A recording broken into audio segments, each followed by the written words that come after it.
마켓나우 2부 이어가겠습니다. 우리 시장 일단은 관세 이야기 때문에 충격을 어느 정도 받는 상황이에요. 자고 일어나면 요즘 또 트럼프 대통령이 이 시간쯤 또 이야기를 합니다. 우리 장이 출발하고 준비를 할 때쯤 멘트를 여러 가지 이야기를 하기 시작했습니다. 4월 2일이 가까워져 오고 있으니까 관세에 대한 이야기 계속 나올 수밖에 없는 상황인데 자, 자동차 관세를 25% 부과하겠다. 그러니까 해외, 미국 예외에서 제작해서 들어오는 수입하는 그런 자동차에 대해서 25% 관세를 부과할 것이다. 예외 없다라고 결국에는 공언을 했고 4월 2일부터 관세를 부과하겠다라고 이야기를 했어요. 자, 이러면서 이번 주에 현대차, 우리나라에서는 현대차를 포함해서 자동차 관련 종목들이 그나마 좀 반등이 있었는데 오늘은 쉬어가는 양상, 그동안의 상승분을 조금 반납하고 있고요. 그래도 뭐 좋은 이야기라고 해야 될까? 다행인 것은 우리 지수가 그렇게 밀리지가 않아요. 코스닥은 지금 상승 전환을 시도하고 있고 코스피도 낙폭이 생각보다 크지 않고 오히려 삼성전자는 지금 상승 전환하려는 시도를 하고 있습니다. 그만큼 우리 시장이 어쨌든 강하게 잘 버텨주고 있다는 것은 그나마 좀 안도의 한숨을 쉴 수가 있는 상황이에요. 이렇게도 표현을 해볼 수 있을 것 같습니다. 트럼프 대통령이 관세를 부과를 했기 때문에 미국은 자동차를 때리고 있고 중국은 반도체를 때리고 있습니다. 네. 원투펀치에 숨을 죽이고 있는 코스피 시장이지만 그래도 주요국 글로벌 증시 대비해서는 올해 수익률도 괜찮았잖아요. 네. 말씀하셨다시피 내성이 일부 생겼습니다. 오늘은 외국인이 매도를 보이고 있어도 전체적인 흐름에서 보면은 턴 어라운드를 하고 있는 모습이거든요. 그 안에 담는 포트폴리오 전략도 굉장히 중요할 것 같아서 저희가 잘 봐드리도록 하겠습니다. 네. 자, 오늘 시장은 그럼 어떻게 움직이고 있을까요? 조금 더 자세하게 저희와 함께 확인해 보도록 하겠습니다. 오늘 움직이고 있는 업종 종목들 함께 이슈 브리핑으로 알아보겠습니다. 자, 싱크폴의 화면을 딱 보시면 오늘은 일단은 가장 눈에 많이 들어오는 것은 정치인들의 이름이 좀 많이 보이네요. 어제도 말씀드렸지만 이재명 민주당 대표의 2심 공판, 공직선거법 위반과 관련된 2심 공판이 어제 있었습니다. 1심을 완전히 뒤집어서 전원 무죄, 모두 무죄 판결이 나왔기 때문에 이제는 대선 국면, 조기 대선 국면으로 갈 수 있는 가능성들이 높아지는 거 아닌가라고 시장에서는 해석을 하고 있는 상황이고요. 이러면서 어제 이제 판결이 나오고 나서부터, 판결 나오기 전부터 약간씩 움직이기 시작했는데 이재명 관련 테마주들이 일제히 상승세, 어제 상한가를 모두 기록하는 모습이었고 오늘도 역시 상승 탄력을 이어가고 있습니다. 이 외에도 다른 이 정치인들의 이름이 많이 보이고 있죠. 본격적인 정치 테마의 시즌이 찾아오고 있다는 것을 싱크폴을 통해서 확인을 할 수가 있는 상황입니다. 자, 여기에다가 오늘 뭐 특별하게 또 관심이 많이 가는 것이 저출산 관련돼서 오늘 시장에서 관련된 종목들이 오랜만에 움직이고 있는데요. 뭐 일단은 지난 1월에 출생아 수가 많이 늘어났답니다. 이런 것을 포함해서 전반적으로 이제 조기 대선이 펼쳐지게 되면 저출산 관련 대책이 여기저기서 나오지 않을까라는 그런 기대감 때문에 오늘 간만에 종목들이 올라가고 있는 상황이고요. 자, 이외에도 어제, 그제 많이 올랐던 구리 관련된 종목들은 오늘은 좀 조정이 나오고 있습니다. 그동안 많이 올라와서 차익 실현 물량이 나타나고 있는 상황이고 여전히 좀 산불이 문제입니다. 재난 안전과 관련된 종목들이 오늘도 상승 탄력이 나타나는데 상승 탄력이 나타난다는 건 아직도 불길이 잡히지 않았다라는 뜻이겠죠. 재난 안전 관련된 종목들은 이제 조금 하락세로 전환이 되면서 산불이 잡혔으면 좋겠는데 오늘 또 비 예보가 있는데 많지 않은 비가 내릴 것으로 예상이 되는데 조금 이 산불이 진화가 됐으면 하는 바람 다시 한번 가져봅니다. 자, 이외에도 유통이라든지 엔터, 게임, 미디어 이런 종목들이 오늘 또 상승세를 나타내고 있는데 한한령 해제에 대한 기대감이 계속 좀 여기저기서 이야기들이 나오고 있잖아요. 우리나라의 이런 아이돌들이 중국에서 어느 정도의 활동을 하고 있다 이런 이야기들이 나오면서 중국과 관련된 소비재들이 다시 관심을 받고 있는 상황입니다.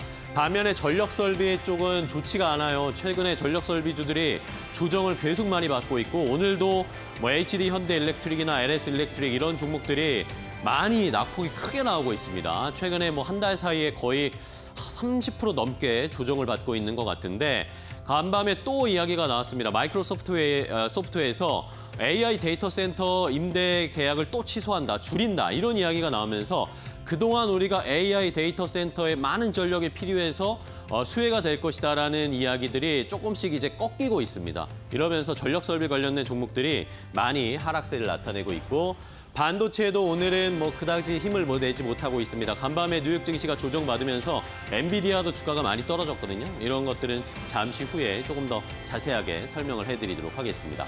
자, 그럼 일단은 뭐 더 자세한 이슈들을 살펴봐야 되는데 첫 번째 이슈는 역시 관세 이야기를 할 수밖에 없을 것 같습니다. 관세와 관련해서 트럼프 대통령이 또 여러 가지 이야기를 새벽에 했는데요. 일단은 어떤 이야기를 했는지 트럼프 대통령의 이야기부터 확인하고 돌아오겠습니다. And we're going to charge countries for doing business in our country and taking our jobs, taking our wealth, taking a lot of things that they've been taking over the years. They've taken so much out of our country, friend and foe, and frankly, friend has been oftentimes much worse than foe. And this is very modest. And what we're going to be doing is a 25% tariff on all cars that are not made in the United States. If they're made in the United States, there's absolutely no tariff. We start off with a 2.5% base, which is what we were at, and we go to 25%. These tariffs will result in over $100 billion of new annual revenue to the United States of America in tariff revenue.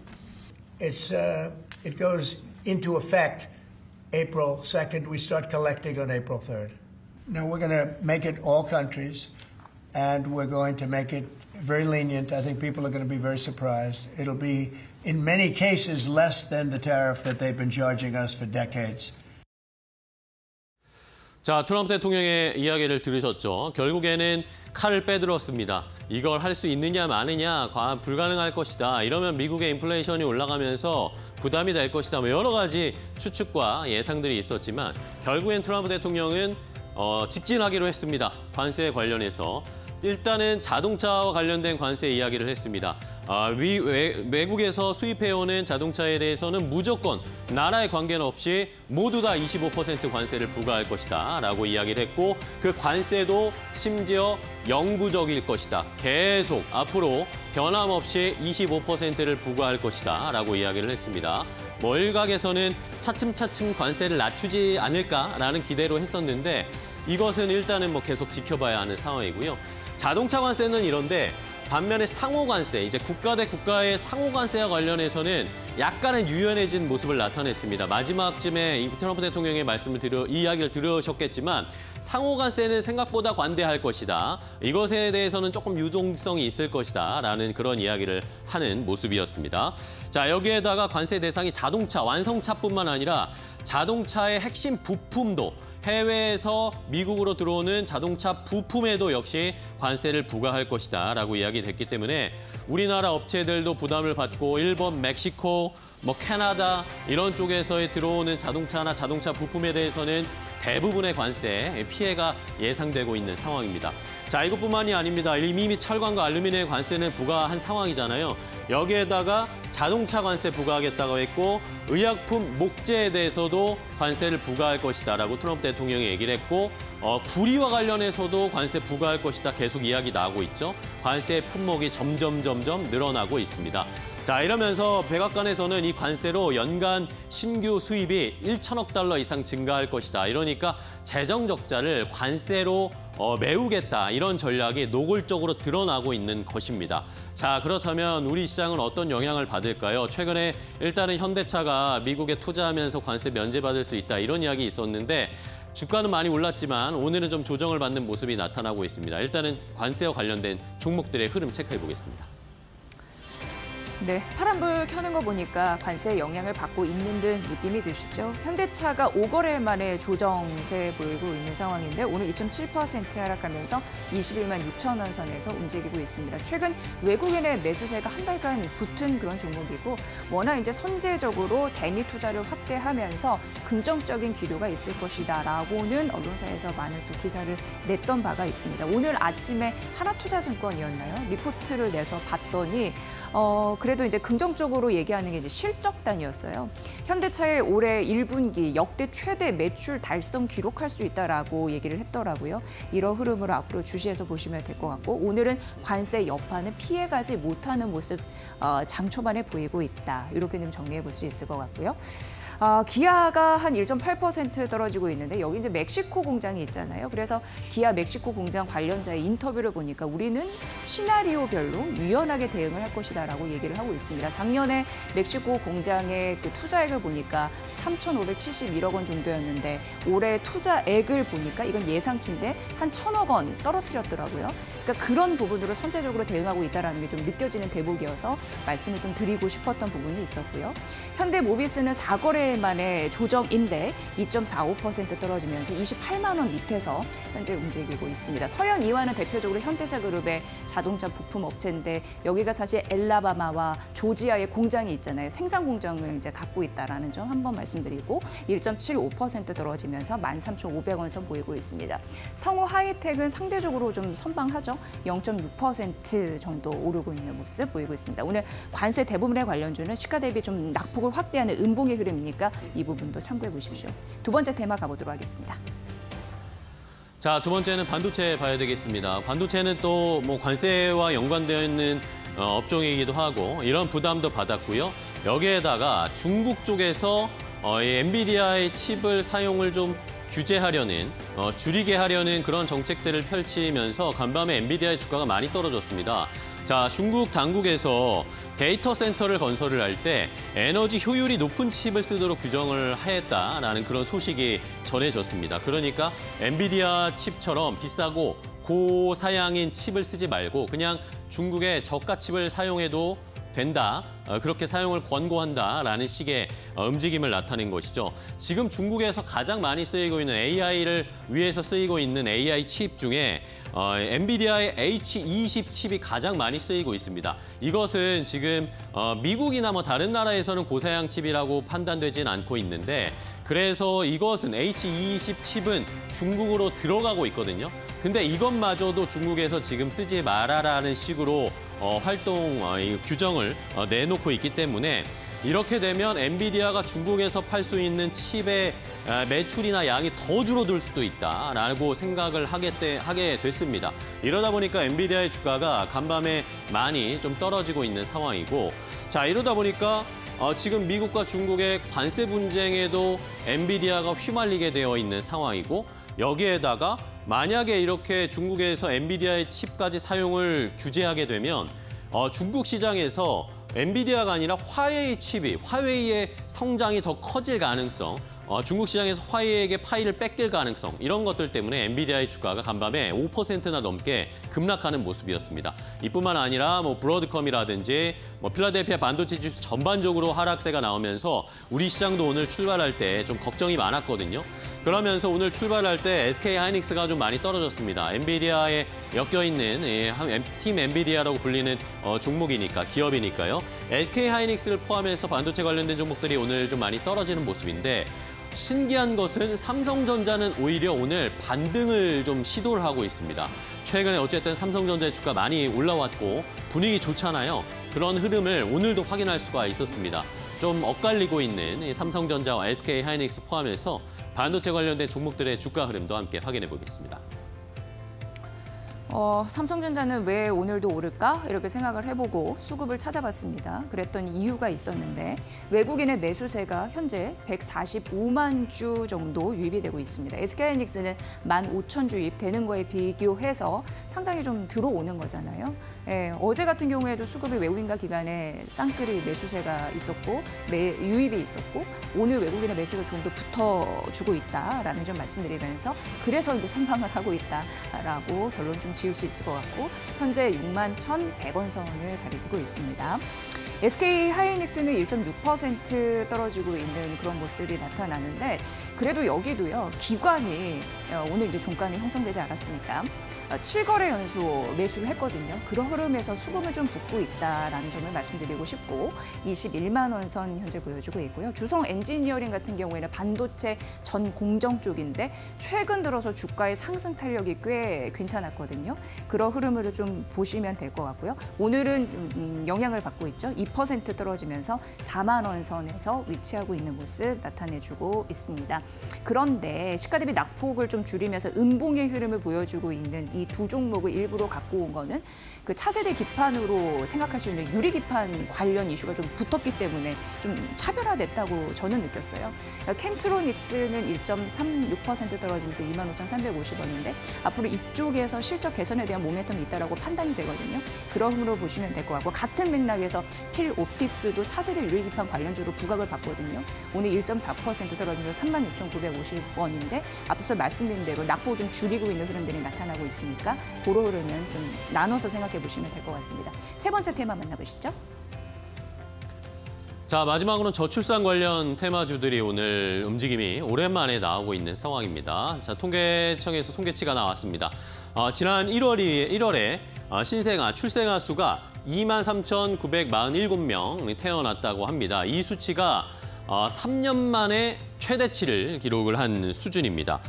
작년 1월에 21,400여 명 정도가 태어났는데 작년 1월과 비교를 했을 때는 한 11% 넘게 증가를 했는데 이 증가율 자체도 사상 최대치를 기록을 한 것이고 이 출생아 수 전체가 좀 늘어나고 있다는 겁니다. 지난해 9월부터 5개월 연속으로 지금 출생아 수가 늘어나고 있거든요. 그동안 우리가 너무나 출산이 줄어들고 있고 인구가 줄어드는 것에 대한 걱정과 앞으로의 나라의 미래 이런 것들에 대한 걱정이 굉장히 많았는데 일단은 작년 9월부터 5개월 연속 출생아 수가 늘어나고 있다는 것은 긍정적인 포인트고 숫자라고 할 수가 있겠습니다. 자, 이러면서 코로나19 때 결혼이 좀 많이 늘어났고 그것의 영향으로 출생아 수도 이제 차근차근 좀 늘어나고 있는 거 아닌가라고 시장에서는 해석을 하고 있는 상황이고 작년 전체적으로 봤을 때 지난해 연간 출생아 수도 8,300명이 그전에보다 늘어났습니다. 이러면서 9년 만에 출생아, 신생아 수가 늘어난 것입니다. 연간 단위로 봤을 때도 늘어났기 때문에 자, 이제는 정말 바닥을 찍고 이 출생아 수, 합계 출산율 같은 것도 좀 올라갈 수 있지 않을까라는 기대감이 커지고 있는 상황이고요. 여기에다가 아까도 말씀드렸지만 어제 이재명 민주당 대표가 무죄 선고를 받았기 때문에 이제는 조기 대선으로 가는 것 아닌가라는 시장의 해석들이 나오고 있습니다. 그러면 자연스럽게 대선에서 어떤 정책들이 나올 것인가, 이 저출산 대책은 여야를 불문하고 강조할 수밖에 없는 그런 상황이기 때문에 앞으로 이 저출산 관련된 종목들, 이 테마가 조금 더 관심을 많이 받을 수 있지 않을까라는 그런 기대도 하면서 모처럼 만에 저출산 대책 관련 종목들이 올라가고 있습니다. 자, 그럼 주가는 어떻게 움직이고 있는지 마지막으로 확인해 보겠습니다. 캐리소프트 하면 어린이 콘텐츠, 가족 콘텐츠 IP 요 기업이잖아요. 오늘 15% 강세 힘을 보여주고 있으면서 한 4거래 만에 반등세를 좀 시원하는 모습으로 7,000원 소연 위에서 움직이고 있고요. 메디앙스, 꿈비, 제로투세븐 같은 경우는 유아용품 제조, 생산, 판매하는 기업이다 이렇게 보시면 되고 제로투세븐은 플러스 의류가 조금 더 더해진 그런 기업이죠. 메디앙스 4.8% 오늘 반등하고 있고요. 꿈비는 3거래 연속 상승하고 거든요. 1.35%, 제로투세븐 역시 1% 안쪽에서 오름세를 보이고 있습니다. SAMG 엔터는 최근 신고가 갔어요. 그래서 32,500원 선까지 터치한 흐름들이 있었고 캐치 티니핑, 파산핑이라고도 얘기할 만큼 좀 인기가 있다라는 부분이 언급이 되고 있는 지속적으로 그러면서 실적에 대한 개선 가능성 이런 부분도 나오고 있는 상황입니다. 오늘 소포 차익실현 일부 매물 나오면서 3만 원 밑에서 움직이고 있는데 다시 한번 신고가를 경신할 수 있을지 이런 부분도 보시면 될 것 같습니다. 최근 추세 이런 부분 좀 말씀드렸고요. 저출산 관련주는 시가 대비 상승폭을 높이는 양봉의 흐름을 대부분의 종목이 보이고 있으니까 이 부분 참고해 보시면 될 것 같습니다. 오늘 저출산 관련주까지 설명해드렸습니다. 자, 이제 시장에 대응하는 전략이 필요한 상황입니다. 종목별 대응 전략은 이데일리온 파트너와 함께 더 자세하게 알아보도록 하겠습니다. 네.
네, 이데일리온 라이브 시간으로 이어가 보겠습니다. 오늘도 이데일리온 라이브가 진행되는 동안 여러분들이 시장에 대해 갖고 있는 궁금증 함께 해답 모색하는 시간으로 이어가 보겠습니다.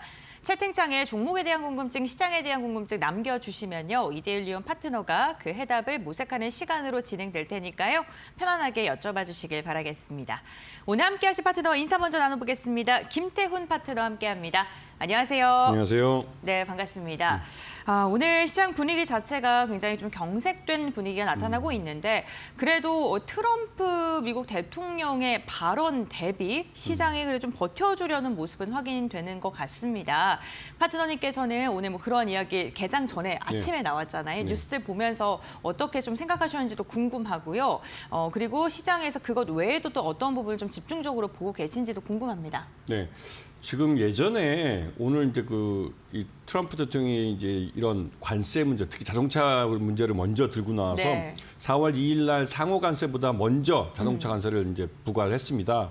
근데 이걸 딱 보면서 느낌이 들었던 건 옛날에 1980년대 여러분 기억하실지 모르겠지만 로널드 레이건 대통령이 우리 한국이나 이런 아시아의 대만, 일본 이런 국가들을 대상으로 즉 대미 무역자를 많이 보고 있는 국가들을 대상으로 해서 슈퍼 301조라는 그런 그 무역 관세를 들이댄 적이 있습니다. 그때 느낌이 갑자기 확 와닿더라고요. 근데 그때하고 지금 우리나라하고는 좀 다른 게 그때 당시에는 포스코가 주로 이제 이런 관세를 때려막는 대상이 됐는데요. 그때와 우리나라가 지금 많이 달라졌습니다. 우리나라가 굉장히 많이 컸고 지금 이 트럼프 대통령이 이런 관세 문제를 들고나 자동차 쪽에 관세를 먼저 부과하겠다라고 하는 순간 미국의 테슬라하고 GM, 포드 이런 업체들이 먼저 그 충격을 받는 모습이었습니다. 오히려 뭐 현대차가 오늘 2% 정도 빠졌지만 오히려 현대차나 기아 같은 경우는 미국에서 이제 뭐 미국 시장에서 자동차 시장에 한 4위 정도 하고 있는데요. 별로 그렇게 크게 영향이 없지 않을까라는 그런 생각도 듭니다. 왜냐하면 우리가 현대차가 이제 미국에 수출하는 자동차 중에 한 70만 대 정도가 이번 관세에 영향을 받게 됩니다. 근데 그에 대해서도 어느 정도 먼저 대비를 하고 있고 그래서 미국 시장이 더 먼저 충격을 받고 있고 특히나 이제 이 자동차 쪽은 그 제조업 중에 미국이 그래도 마지막 남아있는 경쟁력 있는 산업이라고 합니다. 오죽하면 조선 같은 경우는 더 이상 미국은 자체적으로 구남도 못 만드는 나라가 돼서 우리 한국 조선소들에게 그 SOS를 치고 있는 그런 상황이니까요. 그런데 마지막 남은 제조업인 자동차 분야도 미국이 경쟁력을 잃어가고 있다는 느낌이 이번 관세에서 좀 제대로 좀 느껴지는 것 같습니다. 자, 그리고 여기서 한 가지 더 우리가 주의해서 봐야 될 점은 어제 나온 주요한 인물들의 말 중에 알라바마의 고위, 알리바바의 고위 임원 중에 한 분이 그런 말을 했습니다. 지금 미국에서 AI 데이터 센터에 대한 투자가 과열이 되고 있다라고 말을 했는데요. 그러면서 이제 MS도 이런 AI 데이터 센터에 대한 투자를 좀 줄이는 모습을 보이고 있습니다. 그래서 이게 여러분들이 기억할지 모르겠지만 IoT라고 해서 사물 인터넷이라는 게 있었는데요. 중국 기업들이 남아도는 반도체 칩을 5만 군데다가 다 박으면서 사물 인터넷, 모든 것에 인터넷이 뭐 통한다 했는데 실제로 이런 책상에다가 인터넷을 설치해봤자 뭐 쓸 데가 없는 거예요. 그러다 보니 처음에 그 붐이 들어서 5만 군데다가 IC 칩을 이게 반도체 인터넷 통신이 가능하도록 칩을 박았던 그러한 산업들이 결국은 IoT에 대해서 요즘 그렇게 말들이 옛날만큼 많지 않습니다. AI 데이터 센터도 그런 분위기가 역력해 보이는데요. 하지만 무엇이 됐던 간에 트럼프 대통령이 스타게이트라고 해서 5천억 달러를 자기 임기 4년 동안 투자를 하기로 했고 그에 따라서 우리나라 삼성전자나 SK하이닉스도 HBM3 반도체를 이번에 그 엔비디아에 납품을 하고 있기 때문에 이 시장이 뭐 말 그대로 위축되거나 줄어든다면 우리나라도 타격을 받을 수밖에 없습니다. 이러한 부분을 한번 봐주시고 무엇보다도 이런 미국 쪽에서 관세가 우리나라는 수출 주도형 국가이기 때문에 영향을 받는다는 점을 기억하시면서 포트폴리오를 거기에 대비해서 짜셔야 될 겁니다. 네, 알겠습니다. 관세에 대한 리스크가 오늘 시장 전반적으로 영향을 미치고 있고 또 그 중국과 미국의 반도체 패권 격화가 되고 있다는 것도 SK하이닉스를 포함해서 국내 관련 기업들에게는 다소 부담으로 작용될 듯합니다. 국내 시장에 대해서도 이야기를 나눠볼 텐데요. 이렇게 또 트럼프가 강경한 입장을 내놓으면서 오늘 또 걱정하셨던 게 환율 테크니컬적인 측면 아닐까 네. 싶습니다. 외환 보유국이 좀 꾸준하게 감소하고 있는 그러한 상황 속에서 환율이 또 다시 좀 튀어오르는 건 아닐까라는 생각을 하셨을 텐데 좀 환율적인 부분은 어떻게 보세요? 네, 오늘 개장과 함께 1,470원을 찍었는데요. 네. 예전에 중국이 트럼프 일기 때 이 트럼프한테 당할 때 가장 먼저 한 게 위안화를 그 가치를 하락시킨 겁니다. 그렇게 해서 이런 관세에 대해서 대응을 하는 것이죠. 관세를 올리면 그만큼 위안화를 절하시켜가지고 그만큼 이제 가격이 덜 오르게 만드는 것이죠. 우리나라도 비슷하게 갈 것 같다는 불안감이 생깁니다. 왜냐하면 이렇게 원달러 환율이 1,470원을 넘어가고 1,500원을 넘어갈 경우에는 수입 물가가 오르게 됩니다. 그러면서 오늘 우리 시장에서 식품주들이 대거 오르는 걸 볼 수 있는데요. 예전에도 말씀드렸지만 우리나라 식품은 쌀을 제외하고 나머지 모든 식자재를 해외에서 수입해야 됩니다. 그렇기 때문에 거기에 대해서 달러를 지불하고 사와야 되기 때문에 이러한 식품주들이 모두 올라버릴 수밖에 없는 것이죠. 이런 것들이 서로 상호 간에 다 영향을 미치기 때문에 투자자들은 이러한 부분들을 서로 두루두루 살펴볼 줄 아셔야 되는 겁니다.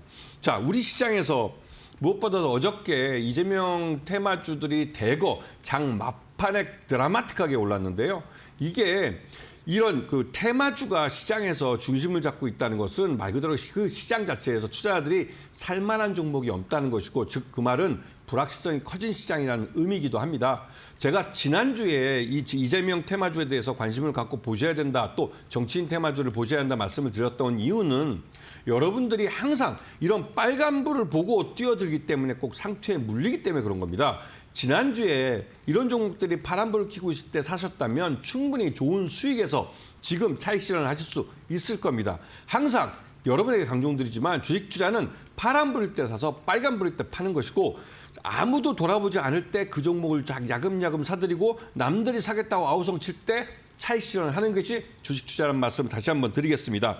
그리고 이 트럼프의 자동차 관세 때문에도 우리나라에 대해서 중국이 한한령을 해제하면서 우리나라와 같은 이 관세 문제에서만큼은 같은 편에 서달라고 얘기를 할 것으로 보이고, 이에 따라서 한한령 해제에 관련된 컨텐츠주나 엔터주들이 시장에서 동반해서 상승을 나타내고 있습니다. 이런 부분을 지금 어떤 작용과 반작용이 있고 인과관계라는 게 원인과 결과가 나옵니다. 여러분들은 항상 그 원인을 보시게 되면 결과가 어떻게 될 것인지에 대해 생각을 하시면서 투자를 하셔야 되는 것이죠. 그리고 요즘 이제 트럼프가 또 하나 힘을 쓰고 있는 게 우크라이나 러우 전쟁을 이제 휴전을 시키려고 노력을 하고 있습니다. 그런데 러우 전쟁 휴전에 대한 말이 나오면 당연히 그 우크라이나 복구 관련된 종목들에 관심을 갖고 보면서 또 한편으로 우리 남북한 간의 남북 경협주들을 보셔야 되는 겁니다. 이 또한 트럼프의 외교 정책에 영향을 미치는 분야이기 때문에 그런 것이죠.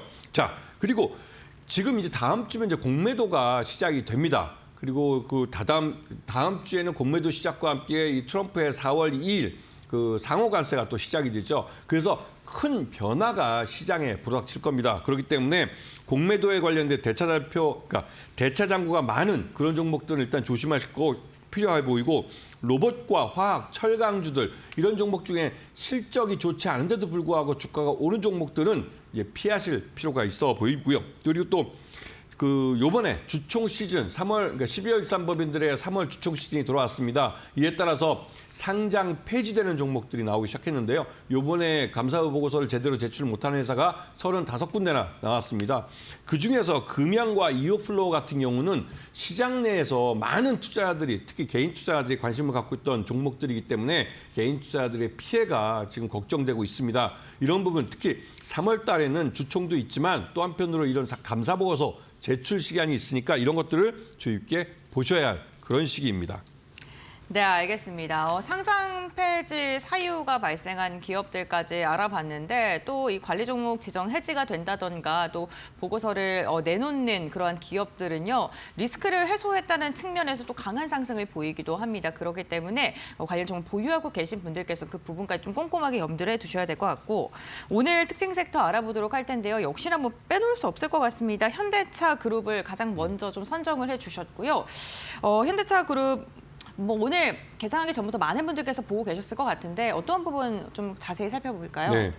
그 정의선 회장님이 백악관에 가서 네. 드라마틱하게 그 앞에서 영어로 이제 스피치를 했습니다. 그거 보면서 참 외아들이 잘 키웠구나 하는 생각이 들기도 했고, 그런데 일단은 무엇이 됐든 간에 우리가 현대차는 그 전체 수출 물량 중에 반을 미국에 수출합니다. 그 반 수출하는 물량 중에 70만 대가 요번에 그 트럼프의 자동차 네. 관세 부과 대상이 됩니다.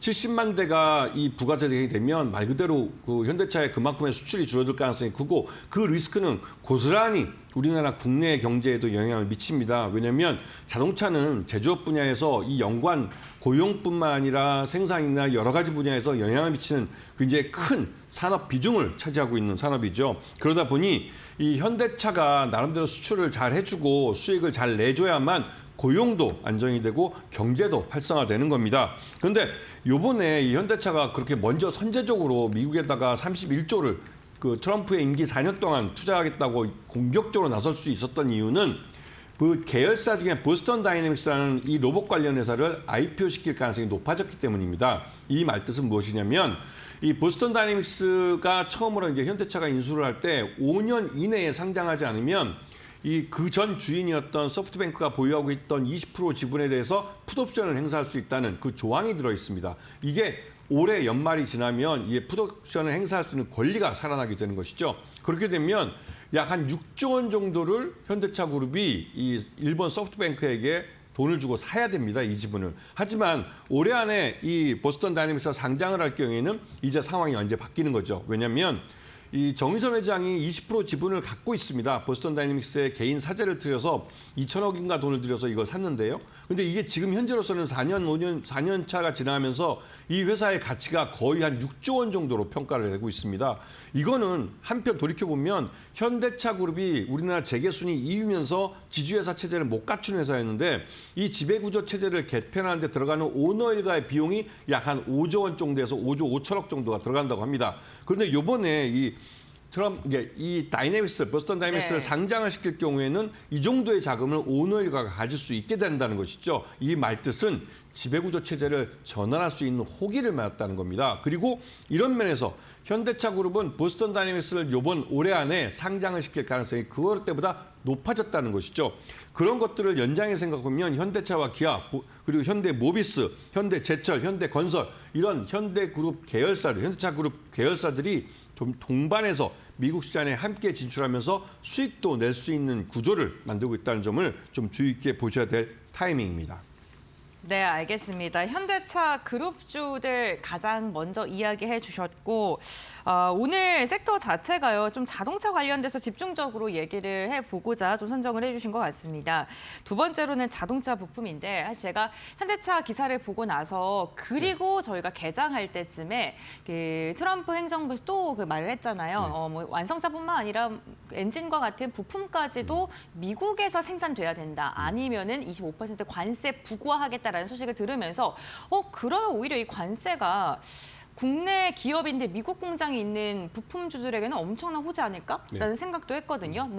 지금 파트너님도 뭐 동일한 생각으로 가지고 오신 건지도 좀 궁금합니다. 네, 일단 우리나라는 자동차 부품 회사들이 네. 그 미국 GM 때문에 진출한 게 아니라 네. 현대차와 기아와 동반해서 진출한 회사들이 많습니다. 그러다 보니 현대차와 기아의 미국 내 생산 물량이 어떻게 되느냐에 따라서 기업 실적이 달라지죠. 네. 요번에 현대차가 정의선 회장님이 요번에 가서 말씀하실 때 100만 대 체제에서 120만 대 체제로 20만 대를 더 늘리겠다고 말을 했습니다. 그러면서 요번에 조지아주 신공장, 거기 이제 메타플랜트라고 그러는데요. 메타플랜트 아메리카라고 그러는데 이 공장이 원래 30만 대, 연산 30만 대 생산 체제를 갖춘 공장이었는데 이거를 50만 대로 늘리기로 했습니다. 그 말 뜻은 이 조지아주 공장에 동반 지출했던 한국의 이제 부품업체들도 30만 대 체제의 생산 체제에서 50만 대로 증설을 해야 한다는 것이죠. 그리고 또 그만큼의 생산을 하게 될 경우에는 초기에 미국에 공장을 짓고 동반에 진출했기 때문에 이 자동차 부품에 대해서 말 그대로 그 정도의 마진을 더 보장해 줍니다.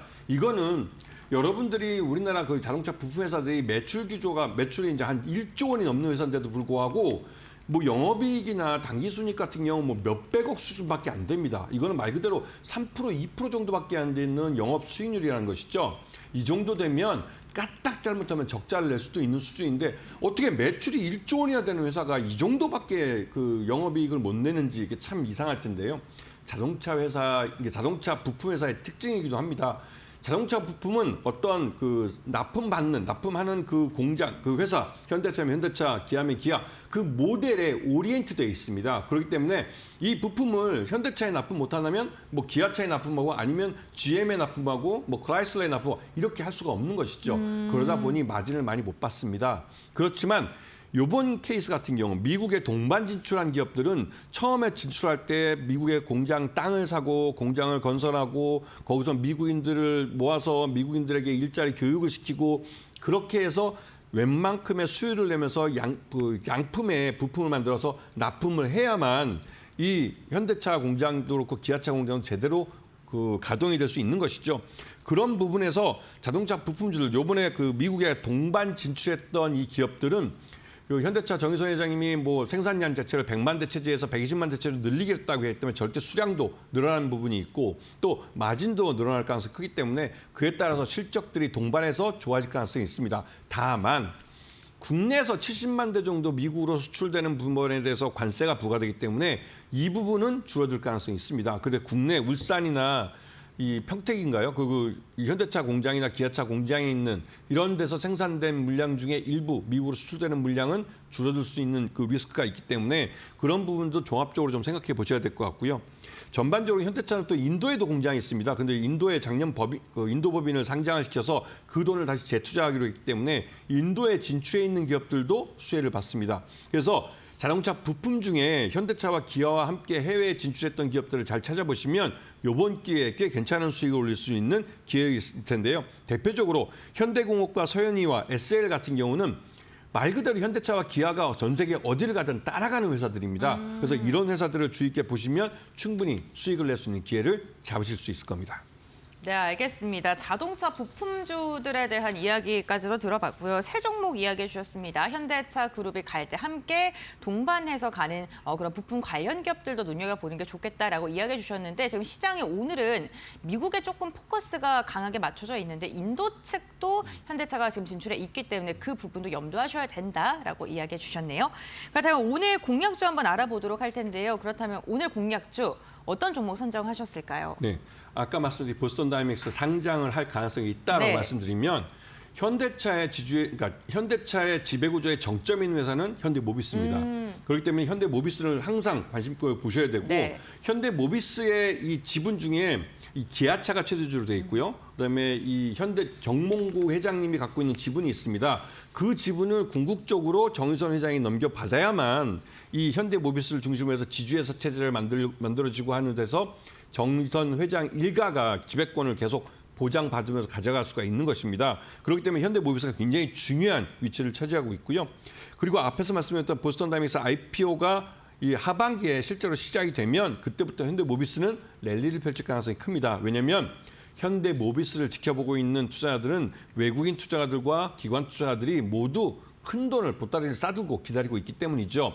이 현대모비스가 그러니까 투자 부분과 이 사업 부분이 분리되는 이 예전에 몇 년 전에 나왔던 계획이 있는데요. 그 계획대로 갈 가능성이 크죠. 근데 그때 오너 일가가 부담해야 되는 비용이 컸기 때문에 결국은 현대차 그룹이 그 계획을 이제 잠시 유보를 했던 건데 이제 정의선 회장 일가가 그 정도의 큰 돈을 한 6조 원 이상의 현금을 확보할 수 있는 기회가 왔기 때문에 더 이상 이 지주회사 체제로의 전환을 미룰 이유가 없어진 것이죠. 그런 면에서 이 현대모비스는 매수가 한 28만 원, 목표가는 43만 원을 제시해드리고 손절가는 27만 원을 제시해드리는데 항상 말씀을 드리지만 매수할 때도 분할 매수해서 매수 단가를 가장 낮추면서 매수 수량을 늘려가는 쪽으로 전략을 잡으셔야 되고 주식 투자는 파란불일 때 사서 빨간불일 때 파는 거라고 분명히 말씀드렸고 특히나 이런 대형주들은 장기로 볼수록 시장 변화와 함께 장기로 볼수록 수익을 더 키워가는 무릎에서부터 상투까지 다 먹을 수 있는 기회를 잡아보시기 바랍니다.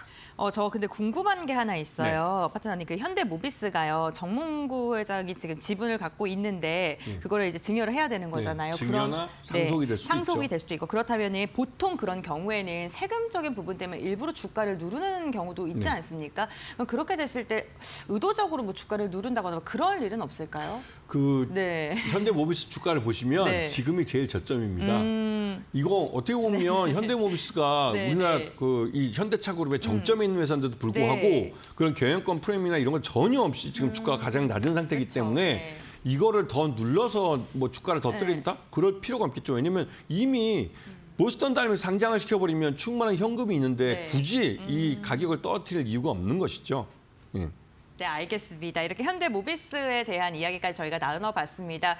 오늘 시장 전반적인 이야기부터 공략주까지 알아봤고요. 저희 시청자분들의 궁금증까지 해소를 해드렸습니다. 파트너님과 오늘 다양한 시장 얘기했고요. 오늘 말씀은 여기까지 듣도록 하겠습니다. 고맙습니다. 고맙습니다.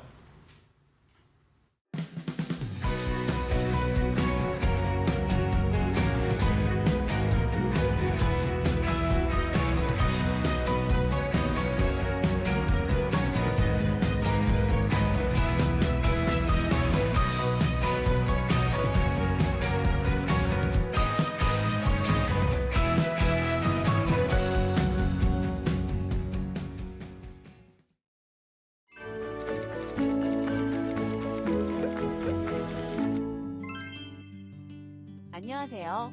오늘은 국가 경제의 중요한 지표 중 하나인 외환보유고에 대해 알아보겠습니다. 외환보유고는 국가의 경제 안정성과 국제 신뢰도를 평가하는 핵심 요소인데요.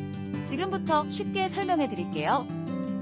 개인이 저축을 하고 회사가 이익금을 자본으로 쌓는 것처럼 정부도 여유자금을 저장해 둡니다. 그 중에서도 정부가 중앙은행이나 다른 나라의 국립은행에 넣어둔 외국 돈으로 된 자산의 총 가치를 외환보유액이라고 부릅니다. 그런데 정부는 왜 여유자금의 일부를 외국 돈으로 갖고 있어야 할까요? 국가가 국제무역을 원활하게 진행하거나 급격한 환율 변동에 대응하기 위해 필요합니다. 국제무역에서 적자가 나면 그만큼 채우고 외국에서 빌려온 돈의 원리금을 갚는 것이죠. 쉽게 말해 외환보유고는 국가 경제, 비상금 같은 역할을 한다고 볼 수 있습니다. 또한 외환보유고가 많으면 국가의 신용도가 올라가는데요. 국가의 신용도가 높아지면 더 낮은 금리로 돈을 빌릴 수 있게 됩니다. 반대로 외환보유고가 부족하면 국제사회에서 경제 위기에 직면할 가능성이 크다고 평가받습니다. 그럼 외환보유고는 우리의 생활에 어떤 영향을 미칠까요? 외환보유고가 충분하면 환율이 안정되고 수입 물가가 안정됩니다. 예를 들어 원달러 환율이 안정되면 우리가 수입하는 원자재나 외국 제품의 가격이 급격히 오르지 않게 됩니다. 이는 물가 안정과 직접적으로 연결되죠. 또한 외환보유고가 부족하면 국가 경제가 외환위기에 처할 수 있습니다. 과거 1997년 외환위기 당시 외환보유고가 부족했던 것이 큰 위기의 원인이었죠. 오늘은 외환보유고가 무엇이고 왜 중요한지에 대해 알아봤습니다. 외환보유고는 국가 경제의 든든한 버팀목이자 우리가 안정된 경제 환경에서 살아갈 수 있도록 돕는 중요한 자산입니다. 참고로 대한민국의 2024년 12월 말 외환보유액은 4,156억 달러로 전달 대비 2억 1천만 달러 늘었다는 사실도 알려드릴게요. 다음 시간에 더 좋은 정보로 찾아오겠습니다. 감사합니다.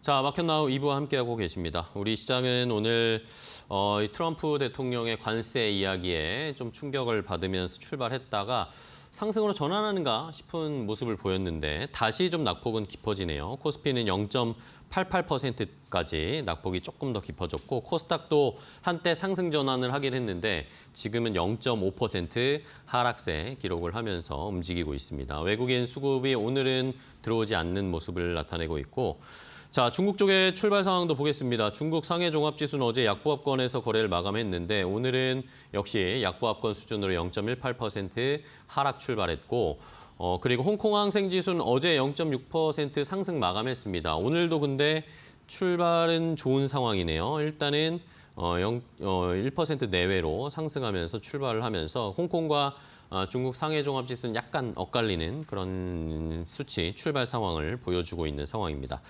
자, 일본 니케이 지수도 오늘 트럼프발 영향 때문에 1% 넘게 조정을 좀 받고 있는 상황입니다.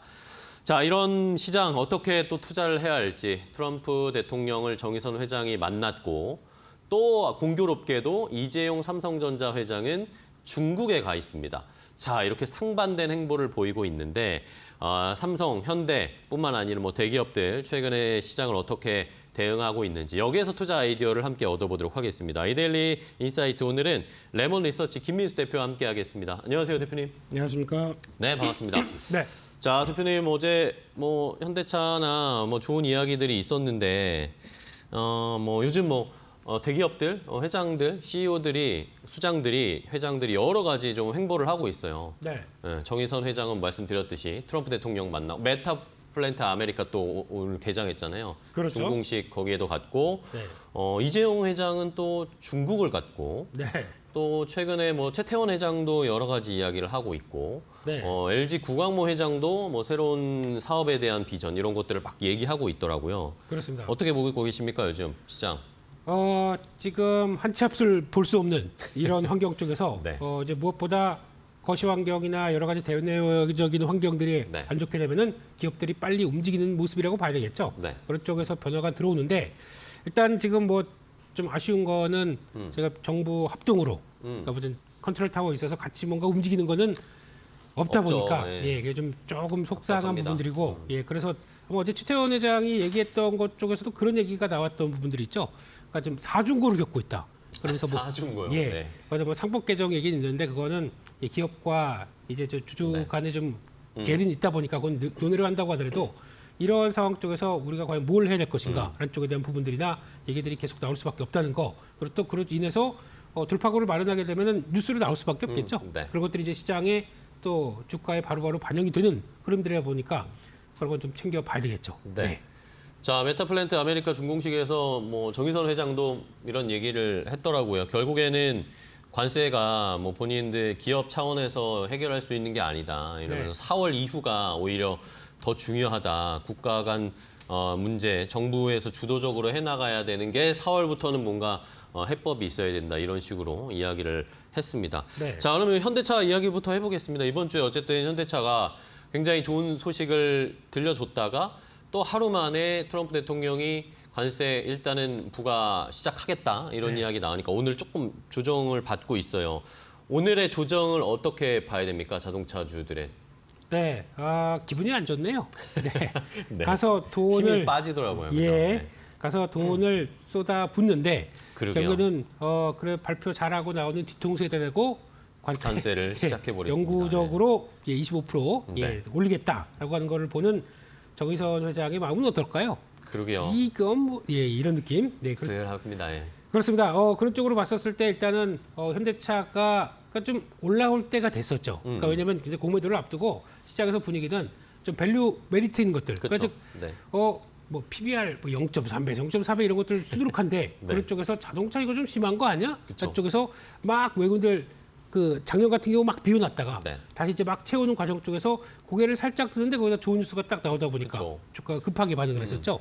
그런 흐름들이 아무래도 밸류 매력이 좀 컸다는 데 대해서 주가도 소외됐다는 쪽에서 네. 나왔다고 봐야 될 것 같고 그 어제 나왔던 얘기들은 뭐 거의 다 아실 겁니다. 근데 그 의도가 정의선 회장이나 이제 현대차 그룹에서 느끼는 거는 아니 이거 관세 낼 바에 차라리 투자하겠다라는 쪽으로 봐야 되겠죠. 네네. 그러다 보니까 거기서 투자를 이어가는 쪽 뭐 31조 가까이 된다고 하더라도 네. 생산력을 늘린다라고 하게 되면 조지 공장 쪽에서 한 70만 대가 120만 대 정도까지 그리고 또 엘라바마 공장까지 쭉 들어오게 되면 그래도 미국에 집중을 하겠다라는 내용들은 분명히 좀 나온다고 봐야 될 것 같은데 네. 근데 그러니까 결국에는 관세보다는 미국 진출하는 게 유리하겠다라는 네. 쪽들인데 그럼에도 불구하고 그러면 이제 미국에서 생산하는 것들은 돈 되는 걸로 생산해야겠죠. 그렇죠. 네, 그리고 비싼 것들.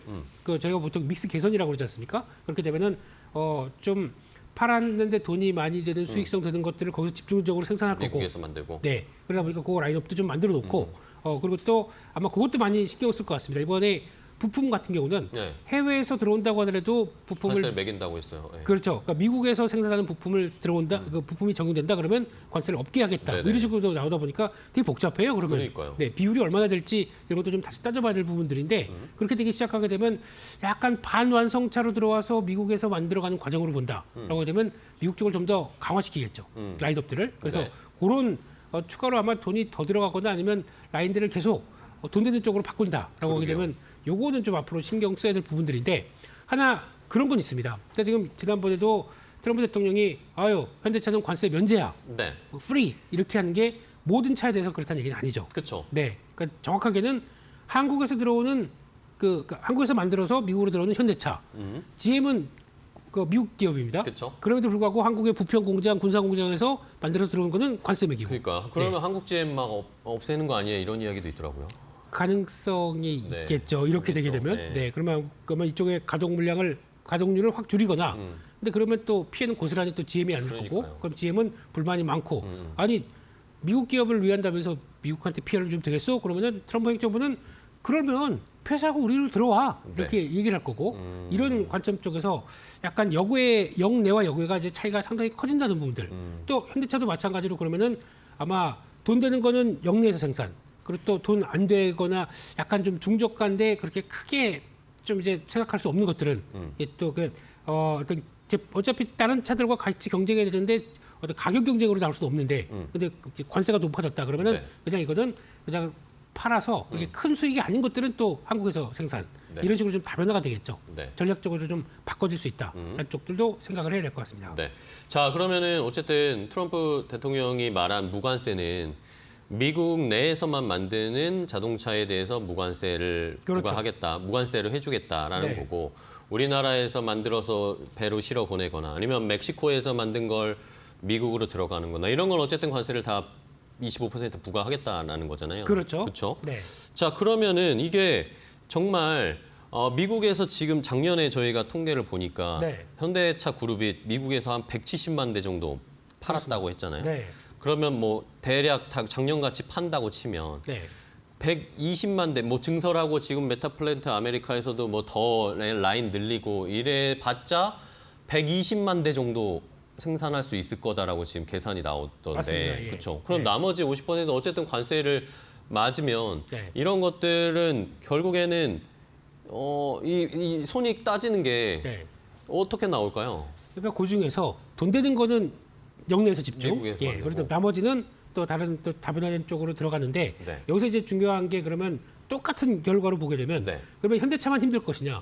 다른 회사도 다 힘들겠죠. 음. 뭐 스텔란티스나 폭스바겐이나 똑같이 다 그러면 여고에 있다 그러면 제대로 미국 공장 안 거쳤다 그러면은 네. 다 관세 맞고 들어온다고 봐야 되겠죠. 그렇게 되면은 두 가지가 측면이 있는데 네네. 기업 측면에서는 그러니까 미국 정부와 그리고 또 기업 소비자를 본다고 하게 되면 미국 정부는 관세 쌌다 보니까 일단 재정 수입 들어옵니다. 네. 그냥 오케이. 그런데 반대로 미국 자동차 회사들 같은 경우는 그만큼 비싸게 팔다 보니까 판매량은 떨어질 수밖에 없겠죠. 그쵸. 네. 거기다가 그 높은 관세까지 부담하는 쪽들은 미국의 소비자입니다. 이런 쪽으로 보게 되면 결국에는 정부만 좋은 꼴이고 뭐 미국을 위대하게라고는 얘기는 하는데 미국 시민들은 가난하게죠. 불만이 생기겠죠. 생길 수밖에 없겠죠. 그리고 물가가 계속 올라가는 쪽으로 나온다.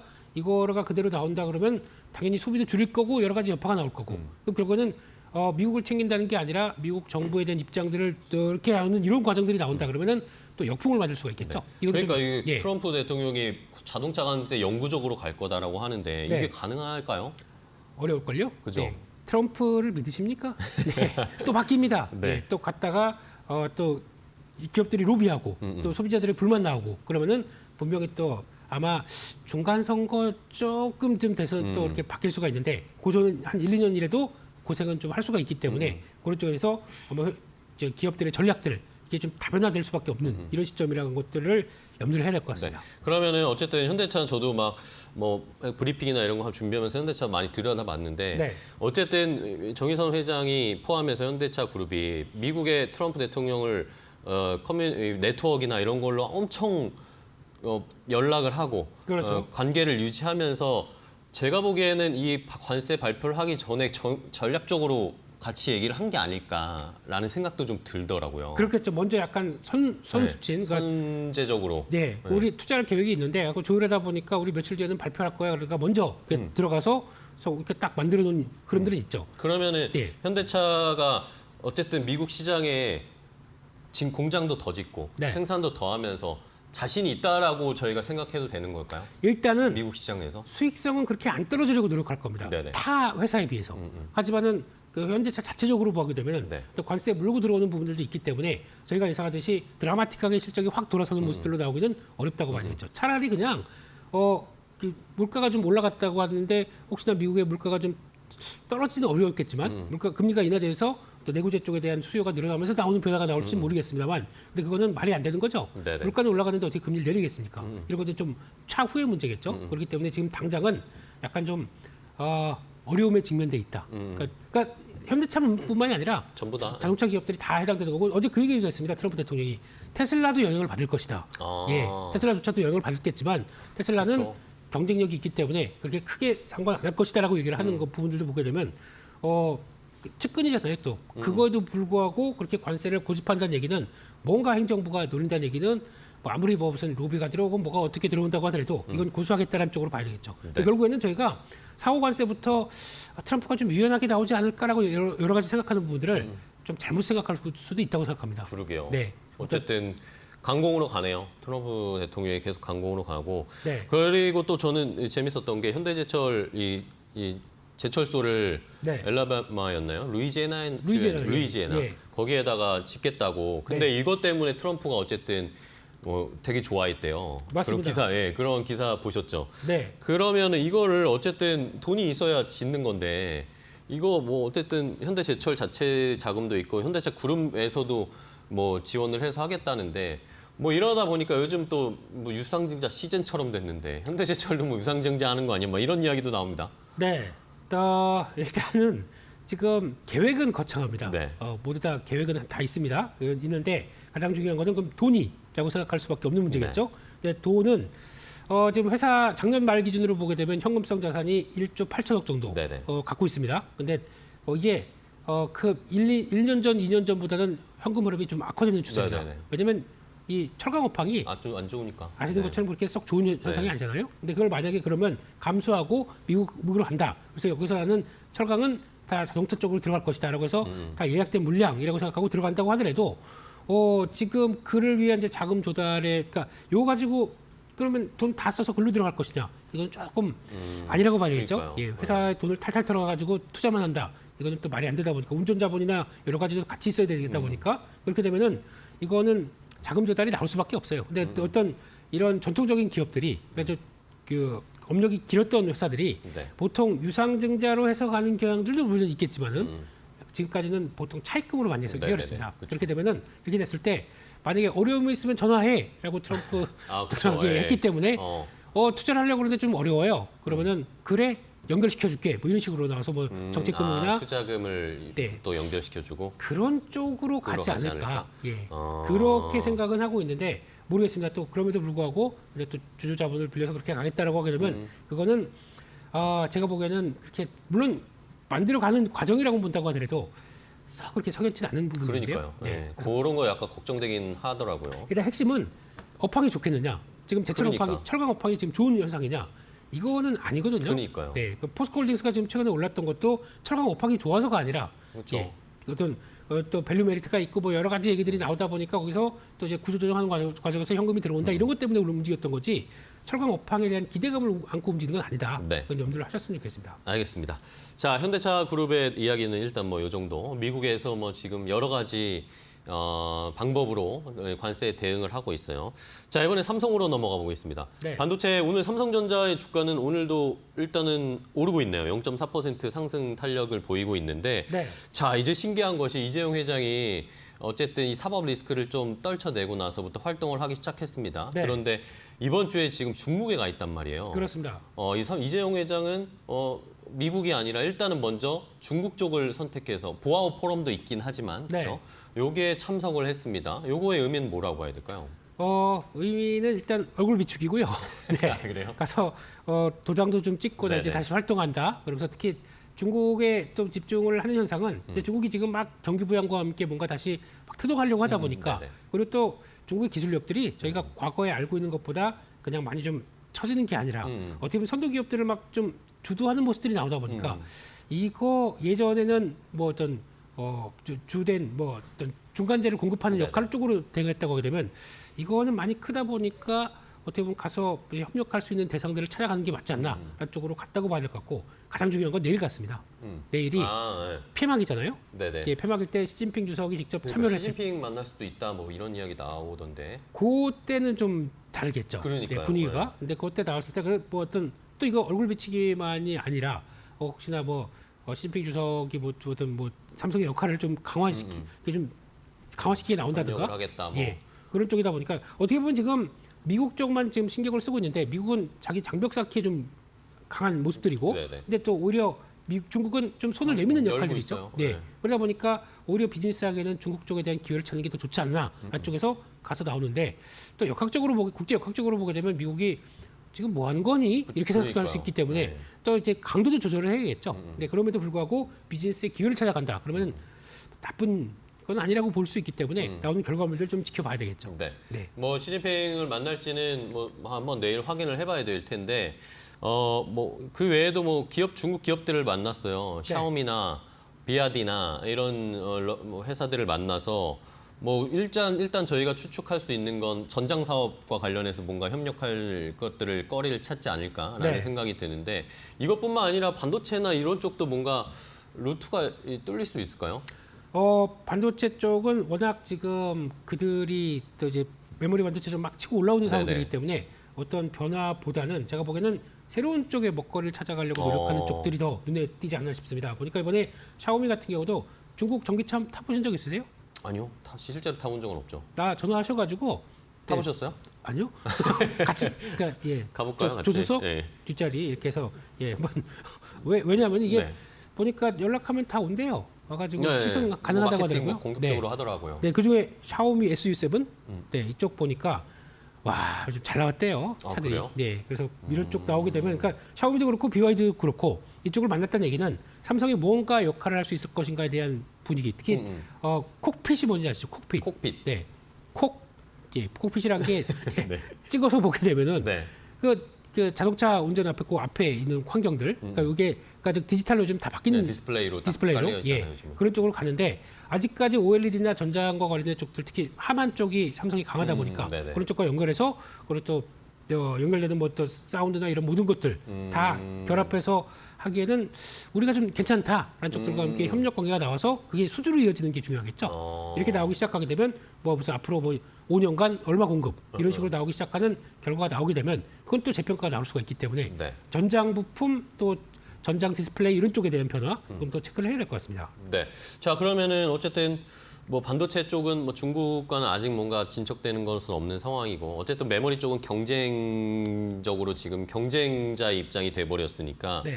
근데 최근에 삼성전자가 계속 올라간단 말입니다. 네. 오늘도 올라가고 있어요. SK 하이닉스는 뭐 엔비디아 떨어졌으니까 같이 떨어지는데 네. 삼성전자는 오늘도 올라가는 걸 보면 삼성전자가 어쨌든 지금 뭔가 전환점이 온 것 같다라는 느낌이 들거든요. 메모리 쪽에 대한 기대감 때문에 결국에 올라가는 거라고 봐야 되는 건가요? 어떻게 보면 하이닉스는 미국의 AI 빅테크 기업 그리고 거기다 데이터 센터 이런 분위기를 같이 몸으로 안고 있는 기업이고 네네. 네, 그러다 보니까 거기서 등락에 따라서 같이 움직이면 변동폭이 좀 큰 거고 삼성전자 같은 경우는 그쪽에 발을 넓히기보다 그래서 삼성전자 쪽에서 뭐 D램도 마찬가지지만 HBM 같은 경우는 아직 엔비디아 쪽으로 직접적으로 안 되고 있으니까. 안 되고 있다 보니까 네. 가장 매출 비중이 높은 쪽이 중국입니다. 그쪽으로 들어갔었을 때 그리고 지금 이제 확대가 들어간다고 보게 되면 오히려 중국이 커가는 거에 대한 수혜가 HBM 쪽은 삼성이 조금 더 높을 수가 있겠죠. 네. 네, 그런 쪽 측면과 함께 게다가 또 지금은 메모리 업체 1위다 보니까 업황이 살아났을 때 가장 기대감이 높은 쪽들은 그래도 1위 업체겠죠. 그러다 보니까 메모리 업황이 돌아가는 것들, 뭐 D램이나 낸드 요즘에 현물 가격들 계속 올라오고 있는 모습들이다 보니까 네네. 거기 또 부각을 된다. 그러면은 삼성전자에 좀 더 포커스가 맞춰지는 지금 현상들이 더 자연스럽다고 봐야 되겠죠. 네. 그러면은 중국 쪽에서 지금 이구환심 정책 펼치는 게 삼성전자에게는 어쨌든 최근에 주가 상승에 좋은 도움이 된다고 봐도 될까요? 네. 근데 지금 결론 정확하게 보게 되면 네. 지금 이제 아까 말씀드렸듯이 메모리 가격들이 피해 상승 가격들이 오다 보니까 이거 기대된다라고 하지만 제일 중요한 거는 Q까지 회복되는 게 중요할 거 네네, 아닙니까? 근데 이게 지금 만약에 또 여기서 뭐 미국이 또 경기가 위축되는 시도가 나온다. 관세 장벽으로 인해서 위축되는 시도가 나온다. 그러면 수요가 그만큼 또 약간 넓어지는 좀 어려운 거겠죠. 그럼 중국 중심으로 한쪽으로만 계속 또 개선적인 게 나온다 그러면 그쪽으로만 바라봐야 될 텐데 그러면 Q 확대가 본격적으로 드라마틱하게 나오지는 못할 수가 있기 때문에 네. 요거는 또 하반기 가서 변화까지 봐야 되겠죠. 결론은 지금은 다들 관세 때문에 재고를 막 쌓으려고 하다 보니까 거기서 나온 현상 때문에 피가 올라간다고 봐야 될 것 같습니다. 네네. 그거 이후에 끝나고 그러니까 재고는 좀 쌓아놨는데 관세 때문에 만약 경기가 좀 흔들흔들해 그러면 또 영향을 받겠죠. 그렇네요. 그렇기 때문에 아마 이거는 적어도 한 지금 1분기 지나서 2분기 정도까지는 그래도 기대감은 차오를 수가 있습니다. 하반기는 가보자 이렇게 봐야 되겠죠. 그럼 지금 어쨌든 메모리 가격이 올라가는 거는 관세에 대비해서 미리 사두는 수요 때문에 올라가는 거라고 일단은 판단을 해야 되겠네요. 고기와 함께 변화가 시작됐다고 말할 것 같습니다. 뭐 이구간신 관련된 쪽들도 작은 했습니다만 그것도 같이 연결을 시킬 텐데 그러면 올해 추가적으로 중국 중심으로도 계속 QE 확대가 수요 확대가 나올 수 있느냐 이것도 계속 지켜봐야 되겠죠. 알겠습니다. 마지막 그러면은 어쨌든 모건 스탠리가 또 입장을 바꿨어요. 네. 그렇죠. 리포트 보셨죠? 개공 너머를 봐야 된다. 이제 메모리 쪽에 대한 이야기하면서 삼성전자, SK하이닉스 목표 주가를 높였는데 네. 여기에 근거는 뭐라고 보십니까? 똑같습니다. 현물 가격 올라오는데 무슨 배짱으로 그냥 아직도 겨울이라고 얘기를 하겠습니까? 네. 이제 겨울 넘어서 밸리를 넘어간다 뭐 이런 쪽으로 네네. 바라보고는 있는데 하지만 모건 스탠리 내용들이 그렇다고 해서 완전히 턴해서 와 메모리한테 지금 적극적으로 사야 돼요 이렇게 나오는 건 아닙니다. 아, 그래요? 예, 그들의 표현 방식은 일단 다운턴이라는 표현을 썼습니다. 그러니까 지금 하강하는 쪽에서 약간 살아나는 국면들, 업사이클이 다시 살짝 들어왔다 그런 쪽으로 바라보고 있는데 모건 스탠리가 그나마 가장 부정적인 쪽으로 보서 차용을 하게 되면 제가 말씀드린 내용과 똑같습니다. 3분기 정도까지는 어떻게 가격이 올라오겠는데 4분기에는 모르겠다라고 하게 되면 짧은 사이클이라고 봐야 되겠죠. 네네. 네, 그게 아니고 모건 스탠리가 틀렸으면 좋겠습니다. 확장되는 그러니까요. 사이클로 들어가서 죄송합니다 사과하는 내용까지 나왔으면 좋겠는데 일단은 그러면 같이 뭐 최근에 나오는 글로벌 IB들의 내용들이나 같이 연결을 시켜보게 되면 적어도 공통적인 거는 2, 3분기까지는 괜찮다. 여기까지는 보고 그걸 바라보는 실적의 동향을 보게 되면 2분기까지는 주가가 같이 움직이겠다는 쪽으로 보고 대가는 게 맞겠죠. 알겠습니다. 자, 그럼 반도체는 어쨌든 2, 3분기 정도까지는 계속 보면서 트럼프 대통령의 관세 이런 게 경기에 어떤 영향을 미칠지를 계속 저희가 주시를 해야 되겠네요. 맞습니다. 그런 상황을 볼 수밖에 없는 상황입니다. 자, 결국에는 뭐 정의선 회장은 미국에서 트럼프를 직접 만났고 이재용 회장은 중국 쪽에서 뭔가 새로운 돌파구를 찾고 있는데 결론은 또 뭐 트럼프 대통령의 이야기를 주목할 수밖에 없다라는 결론으로 나오네요. 좋습니다. 오늘 일단은 이야기를 나눠봤는데 알겠습니다. 좋은 인사이트 주셔서 감사하고요. 다음 시간에 대표님과 또 좋은 투자 전략 세워보도록 하겠습니다. 오늘 고맙습니다. 대표님. 감사합니다. 고맙습니다.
안녕하세요. 메리토코 신입사업입니다. 이번 주제는 자동차 주식 도요타, 혼다, 닛산, 미쓰비시 급락, 의성, 산불, 안동, 병산성원까지 근접, 미국 ARM 주식 급락으로 일본 소프트뱅크 그룹 동반 급락세, 대한민국 증시 산불보건 관련주 급등세, 특징주 자연과 환경입니다.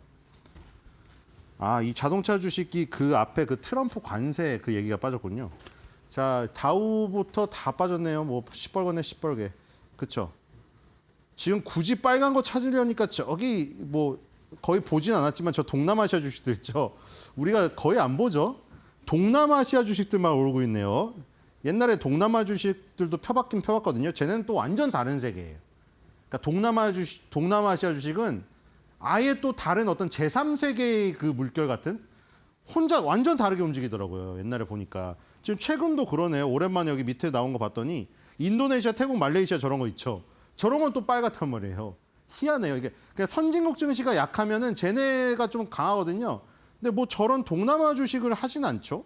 뭐 동남아, 태국, 뭐 인도네시아도 요즘에 사실 중국 대체로 떠오르고 있어서 뭐 저기까지 투자하신 분이 있긴 있더라고요. 극소수죠. 근데 물론 저기서도 이제 뭐 굉장히 유망한 그 기업이나 이런 게 나중에 성장해서 뭐 올라올 수도 있지만 지금 사실 확률적으로 그렇죠. 확률 싸움이잖아요. 우리가 돈을 배분할 때 사실 동남아 주식을 막 내 재산의 80%를 넣고 이럴 수는 없으니까 그냥 이런 그 지수 파악할 때나 보는 거죠. 보니까 동남아 주식이 좀 강한 모습이고 브라질 뭐 이쪽에 좀 강하고 이 위에 이제 그 미국 쪽은 완전히 약하죠. 지금 사실 아시아에서는 뭐 니케이, 대만, 한국 뭐 요 정도 세 개가 3탑이고 자 다우랑 S&P 500보다는 나스닥 필라델피아 반도체 지수가 확실히 많이 빠졌죠. 두 개가 그렇죠? 자 봅시다. 아 올려놨던 거 다 떨어졌군요. 자 그렇죠? 기껏 올려놨더니 결국 음봉 맞았습니다. 자 뒤로 가볼게요. 필반이 앞에 나왔네요. 자 나스닥 결국 그렇죠? 기껏 올려놨더니 장대 음봉 떨어져 버렸고 자 뒤로 가볼게요. 그렇죠? 이것도 올라갔더니 뭐 S&P 500은 뭐 가파르긴 했습니다만 또 음봉 맞았고요. 어제는 다 음봉을 피할 수가 없었습니다. 이게 어쩔 수 없죠. 중력을 거슬러 올라가기 때문에 이동평균선이 위에서 쏟아지잖아요. 이겨내기가 힘들죠. 뒤로 가보겠습니다. 네, 이거 필라델피아 반도체 지수 또 나왔네요. 그렇죠? 다 이렇습니다. 뒤로 가볼게요. 자, 독일 닥스는 와 끈덕지네요. 진짜 21선 위에서 아직도 버티고 있습니다. 자, 이거 사실 지금 무너질 것 같긴 하거든요. 한번 와 근데 안 무너지네요. 일단 뒤로 가볼게요. 진짜 버티기가 장난 아니네. 야, 브라질이 상당히 좋아지고 있죠, 지금. 자, 이 선진국이 이 흔들리는 틈을 타서 브라질이 상당히 좋습니다, 지금. 자, 뒤로 가볼게요. 이게 월봉도 좋은데 지금 일봉을 펴놨는데 월봉도 좋아요. 자, 인도도 지금 브라질, 인도가 신흥국이 지금 치솟아 오르죠. 지금 판을 보시면 아시겠죠? 아까 동남아시아랑 브라질, 인도 같은 이런 신흥국 증시들 있죠. 선진국 증시가 흔들리면 약간 빈틈으로 그러니까 우리가 이게 지구본을 놓고 하는 투자를 생각했을 때 예를 들어서 그 블랙록 펀드 같은 거대한 자산을 갖고 있는 펀드들은 한 국가에 투자하기에도 돈이 너무 많을 거 아니에요. 그러니까 이 선진국 증시 위주로 많이 넣어놓고 이런 뭐 동남아 증시도 뿌려놨을 거 아니에요. 그러니까 비중으로 따지면 엄청 작겠죠, 얘네들은. 그렇죠? 그러니까 그 비중을 이렇게 자잘하게 분산해놓은 자잘한 부분에서 올라도 결국에는 큰데 투자한 그 중요 부분이 떨어지면은 전체 수익률이 마이너스 나는 거잖아요. 거기서도 알 수가 있죠. 중요도가 떨어지는 데는 배분을 조금 해놨겠죠. 그러니까 블랙록이라는 그 거대한 펀드는 아마 전 세계 증시에 다 투자했을 거예요. 근데 그 전 세계 증시에 다 투자했는데 사실 이 뭐 브라질, 인도는 그래도 신흥국 중에 브릭스니까 좀 많겠지만 뭐 인도네시아, 말레이시아 저런 데 얼마나 투자했겠어요. 코딱지만큼 투자해놨겠죠. 뒤로 가보겠습니다. 자, 상해입니다. 상해도 지금 뭐 다시 내려왔습니다. 심천을 보겠습니다. 심천도 다시 내려왔죠? 네, 뒤로 가보겠습니다. 상해 심천도 다시 내려왔고요. 자, 닉게이입니다. 닉게이는 상대적으로 많이 그렇게 빠지진 않았어요. 그렇죠? 뒤로 가보겠습니다. 대만이 안 좋죠, 대만이. 지금 대만이 좀 이게 꼬꾸라져서 내려가는 이게 좀 위험합니다, 지금. 그렇죠? 지금 이렇게 쭉 내려와가지고 이 W자가 완전 찌그러졌잖아요, 이게. 반등 세기가 딱 봐도 약하죠. 각도 보시라고 했죠. 이 각도 가파르고 이 올라가는 각도 거의 뭐 플랫하잖아요, 지금. 이러다가 이 밑바닥으로 빠져버리면 이거는 하락 N자거든요. 그렇죠? 이 대만 좀 위험하네요. 밑바닥이 깨지면 안 되죠. 뒤로 가겠습니다. 이만이 위태롭다. 자, 코스피는 코스피 상대적으로 상당히 강합니다. 그렇죠? 어쨌든 양봉이 나오고 있고 11선도 지키고 있어요. 뒤로 가보겠습니다. 코스닥이 아니죠. 코스닥이. 그렇죠? 코스닥이 양봉은 양봉인데 이게 지금 밑바닥이 지금 위험해요. 여기에. 뒤로 가볼게요. 코스피는 어쨌든 좋다. 자, 지금 원달러 환율이 차트가 자꾸 예뻐지려고 하고 있어요. 이게 불안합니다. 지금 제가 이게 지금 위로 한 방 쏘면은 이 위험하거든요. 지금 상당히 불안하죠. 왜냐면 안 꺾이잖아요. 지금 밑에서 올라간 다음에 지금 이 며칠이죠? 1, 2, 3, 4, 5, 6 거의 일주일 거래일 동안 지금 안 꺾이고 있죠. 이게 상당히 불안해요. 이 고점의 매물을 뭔가 소화하는 모습이어서 이러다가 한번 장대 암호를 싹 뽑아가지고 저 한번 환율의 위협을 다시 한번 땡길 가능성이 있는 지금 그림이에요. 자, 뒤로 가볼게요. 저게 코스피 차트가 좋으면서도 저 불안감 때문에 찜찜해요. 계속 찜찜한 게 저것 때문에 그런데 자, 이 지금 유가는 조금 반등하고 있지만 말씀드렸다시피 경기가 좋아지거나 좋아질 것으로 예상돼서 그 수요가 견인해서 이끌어야 이게 중장기적으로 오르는 거거든요. 근데 지금은 경기가 막 활발해가지고 호황으로 가는 거라는 어떤 요소도 지금 발견되지 않고 있잖아요. 그러니까 이건 단순히 지정학적 리스크에 의한, 특히 최근에 베네수엘라에 대한 부분, 그렇죠? 어제 뉴스 실제로 이제 확인이 되었죠. 중국이 베네수엘라산 그 원유 수입을 일단 중단하는 걸로 나왔거든요. 그렇게 되면 이제 세계에서 원유 중에 베네수엘라 원유가 이만큼 없어지는 거예요, 그렇죠? 없어지는 거랑 마찬가지잖아요. 베네수엘라 다 문 닫아버리니까. 그만큼 이제 빠지는 거죠, 공급이. 그런 공급 이슈에서 지금 올라가는 부분이다. 뒤로 가겠습니다. 수요 이슈에서 올라야 장기적으로 간단 말이죠. 자, 오늘 외국인이 820억 팔고 있고요. 코스닥은 380억. 코스닥이 계속 지금 수급이 안 좋아요. 자, 뒤로 가보겠습니다. 왜 코스닥만 안 좋다고 말했냐면 코스피는 계속 사주거든요. 오늘도 820억이지만 그동안 산 게 많아요. 근데 코스닥은 지금 수급이 계속 팔고 있어서 안 좋은 거죠. 자, 뒤로 가보겠습니다. 자, 미국 다 빨갛고 세계 딱. 그쵸. 버크셔 해서웨이. 역시 버크셔 해서웨이 방어주예요, 얘는. 그쵸? 그냥 손해보험회사라고 생각하면 됩니다. 게이코. 자, 월마트 플러스고 엑스모빌 플러스고. 자, 이거 빼고 싹 다 마이너스입니다. 자, 뒤로 가보겠습니다. 자, 이 니케이도 거의 마이너스고 플러스 한 5개 있나요? 5개 정도밖에 보이지 않죠. 그리고 도쿄가 조이홀딩스, 도쿄 카이조 홀딩스, 그게 유일하게 1%대 상승을 지금 기록하고 있습니다. 자, 뒤로 가볼게요. 자, 대만은 플러스가 더 없네요. 그렇죠? 자오펑 금융지주, 그 다음에 유니프레지던트 엔터프라이즈, 그 다음에 유안타 금융지주, 요거 딱 3개 플러스입니다. TSMC는 지금 2% 가까운 하락세로 좋지가 않아요. 자, 뒤로 가볼게요.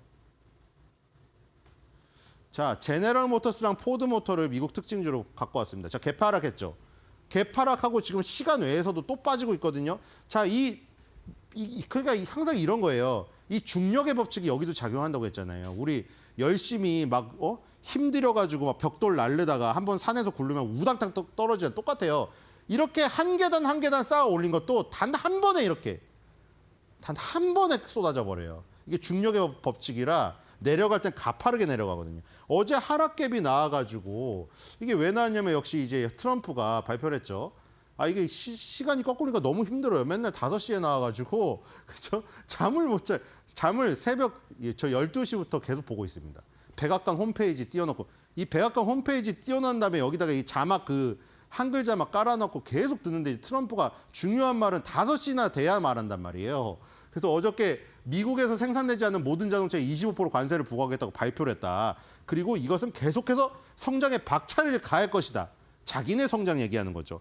그래서 이 표를 봤더니 우리나라에 영향이 없을 수가 없는 게 지금 2024년도 기준으로 미국이 수입한 그 양이에요. 이거는 이 돈으로 환산한 거고 이건 대수로 환산한 거거든요. 근데 멕시코가 일단 압도적이에요. 멕시코가. 그 북쪽의 이웃이 캐나다고 남쪽의 이웃이 멕시코잖아요. 그래서 멕시코랑 캐나다를 그렇게 때리는 이유가 둘이 교육이 제일 심한 곳이기 때문이에요. 멕시코가 대수로도 돈으로도 압도적이고 그다음 일본입니다. 그리고 한국이 지금 3위에 있는데 대수로는 2위예요. 그러니까 이게 한국이 영향이 없을 수가 없잖아요. 지금 멕시코 다음입니다. 그리고 캐나다가 맨날 저기 천연자원이랑 술만 저기 수출하는 줄 알지만 캐나다산 자동차도 4위에 있어요. 그러니까 결국에 캐나다, 멕시코는 계속해서 힘든 거죠, 지금. 캐나다, 멕시코랑 교역을 미국이 뗄래야 뗄 수가 없기 때문에 이 아주 가까운 이웃이었다가 단 한 번에 이렇게 적이 돼버리니까 너무 힘든 거예요. 그렇죠? 제일 가까운 이웃이었기 때문에 팔다리 걸친 게 얼마나 많았겠어요. 근데 단 한순간에 그게 적이 돼버리니 그 팔다리를 떼내려고 하니까 너무 고통스러운 거예요. 저 캐나다, 멕시코는. 근데 캐나다, 멕시코를 빼고 나서는 결국 일본, 한국입니다. 그렇죠? 아시아의 일본, 한국. 너무 힘들어요. 뒤로 가겠습니다. 우리는 한국, 일본은 멀리 떨어져 있는데도 제일 힘듭니다. 자, 귀주모테주랑 오량액입니다. 좀 21선을 지금 깨려고 하고 있는데 자, 여기에 180조 제가 자주 보는 유튜브에 등장하더라고요. 여기 빼갈을 시켰는데 중국집에서 여러분들 남자분들끼리 중국집에서 짜장면 시켜 먹으면서 빼갈 한 병 시키잖아요. 여기서 이런 말을 하더라고요. 여기 내시경 하는 것 같다고. 그 정도로 도수가 50도짜리를 여기 넣으면은 진짜 내 장기가 어디 달려 있는지 확인할 정도로 찌릿찌릿하다. 그게 나왔고요. 그래서 한번 올려봤습니다. 뒤로 가겠습니다. 자, 그리고 닝더스타이랑 비아디. 닝더스타이는 이제 밑으로 빠져나오려고 하네요. 그렇죠? 이 아무 옴짝달싹 못하는 부분에서 지금 약간 밑으로 내려가고 있어요. 자, 근데 비아디는 아주 좋죠. 지금 계속 비아디랑 테슬라랑 비교하는 거 계속 나오면서, 자, 근데 여기서 중국만 딱 빠졌습니다. 아까 전에 그 일본, 한국, 멕시코, 캐나다가 가장 지금 25% 관세 위협에 가장 적이 되어 있죠. 노출되어 있죠. 근데 중국도 노출이 되어 있긴 한데 중국은 내수가 너무 커요. 내수 시장이. 이거 보시면은 지금 2025년도 2월 달 최신 자동차 생산량 판매량 나왔는데 전년 동월 대비 자동차 생산량은 39.6, 판매량은 34.4%가 급증을 했습니다. 거기다가 2구 환신 정책, 헝것을 새 것으로 바꿔준다는 이것 때문에 보조금이 4천억 위안 규모래요. 그래서 지금 이렇게 성장을 한 거예요. 지금 중국은 내수 시장만으로. 그렇죠? 테슬라를 비아디가 이기기가 힘들죠. 지금 상황에서. 뒤로 가보겠습니다. 내수가 너무 큽니다. 자, 일본의 자동차 4개 다 띄워놨습니다. 도요타, 미쓰비시, 혼다, 닛산. 자, 지금 전부 다 개파락했어요, 오늘. 그렇죠? 이 영향이 아까 전에 보셨잖아요. 일본도 3, 4위에 노출되어 있기 때문에 개파락을 피해갈 수 없었습니다. 자, GM, 포드, 스텔란티스 차트랑 똑같아요. 자, 뒤로 가볼게요. 결국 트럼프 한마디에 일본 자동차주도 다 박살이 나고 있다. 자, TSMC, AS 테크놀로지입니다. TSMC, AS 테크놀로지도 또 21선 맞고 다 떨어지고 있죠. 지금 개파락. 자, 뒤로 가겠습니다. 그러니까 지금 일본은 자동차가 박살나고 대만은 반도체가 박살나서 다 좋지가 않고요. 자, 소프트뱅크 그룹, 지금 일본의 특징주입니다. 오늘 하락을 4% 가까이 하고 있는데 어제 미국 시장에서 ARM 홀딩스가 급락을 했어요. 8% 급락을 하고 시간 외에서도 0.18 빠지고 있거든요. 차트 보세요. 소프트뱅크 그룹이랑 ARM은 똑같죠, 지금 차트가. 데칼코마니에요. 왜 똑같죠? 소프트뱅크 그룹이 ARM을 샀잖아요. 영국의 ARM을. 그래서 지금 똑같은 차트입니다. 뒤로 가겠습니다. 자, 그 다음에 대만의 특징주 유니프레지던트 엔터프라이즈. 지금 오늘 강세를 보이고 있는데 이 음식료 및 유통업체, 스타벅스에도 제공을 하는 업체고요. 자, 이 업체는 방어주이기 때문에 오른 거죠. 어제 미국 시장에서도 월마트가 올랐죠. 필수 소비재 성격의 이런 것들은 올랐단 말이에요. 뒤로 가보겠습니다. 자, 우리나라에서 제일 많이 오는 거 모듈 주택입니다. 제일 많이 오는 거 자연과 환경입니다. 자, 뒤로 가볼게요. 자연과 환경을 빨리 보도록 하겠습니다. 자, 자연과 환경 이런 일을 해요. 환경 생태 복원, 토양 지하수 정화, 우수 저류조, 대기 정화 블록. 자, 왜 오르는지 알겠죠, 지금? 산불이 계속 확산돼 가지고 안동의 병산서원이라는 그 우리 문화재까지 위협을 받고 있다고 합니다. 그래서 지금 완전 토양이 다 망가졌잖아요. 대기가 다 오염돼 버렸고 이런 활동을 하고 있는 자연과 환경이 지금 급등을 하셔야 됩니다. 근데 여러분들 명심하셔야 될 게 지금 얼마짜리입니까? 757원입니다. 1,000원이 안 돼요. 너무 심하죠. 그러니까 이런 활동을 한다는 것 때문에 근거가 있는 건 맞는데 아예 연결고리가 없는 정치 테마보단 나아요. 그렇죠? 정치 테마주는 진짜 심한 경우에는 같은 헬스클럽 다닌다고 헬스클럽 동문으로 묶은 경우도 있어요. 이러다 나중에 영어 유치원 동문도 묶겠어요. 이러다. 근데 그것보다는 근거가 없진 않지만 너무 싸고요. 757원. 여기도 나왔죠. 여기 다 왔어. 이건산업, K웨더, 파라텍, 한컴 라이프케어가 다 요런 하는 사업에 연관이 되어 있는 건 사실인데 시가총액이 작고 절대 가격이 너무 낮아서 급등락이 심하다는 겁니다. 그래서 그거는 여러분들이 염두에 두시고 접근을 하셔야 돼요. 그렇죠? 염두에 두시고 접근을 하시기 바라고요. 자, 이 지금 요즘에 관세 폭탄이 거의 매일매일 쉬지 않고 나오는데 너무 아쉬운 게 우리가 저 자리에 있으면 어쩔까? 제가 죽기 전까지 일어나지 않겠죠. 그래도 아쉬운 현실을 부르짖으면서 아쉬움을 달래보려 합니다. 쉴 새 없이 날아드는 관세 폭탄. 우리는 던질 수가 없다는 슬픈 현실.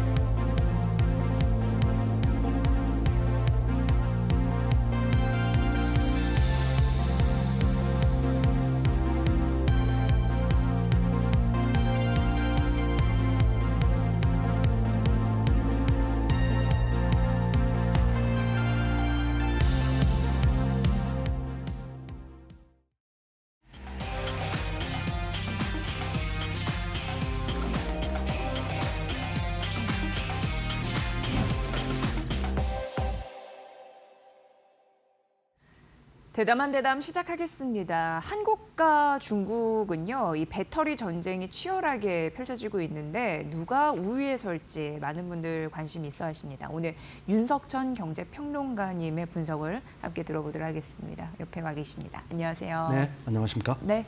한국이 이제 배터리 강국이라고 불리는 이유는 3원기 배터리 쪽에 있지 않나 우리가 이제 공식적으로 좀 생각하게 되고 중국은 최근 LFP 배터리 이런 부분이 또 많이 주목을 받고 원래 그쪽으로 이제 공략을 했으니까 시장 점유율도 넓고 뭐 그런 차이가 있는 거 맞죠? 네네, 그렇습니다. 예. 그래서 일반적으로는 사실 뭐 한국이 그 배터리 기술에서는 중국을 갖다가 훨씬 앞서가고 있으니까 예. 별 문제가 없고 걱정이 없을 거라는 어떤 주장들이 뭐 굉장히 강하죠.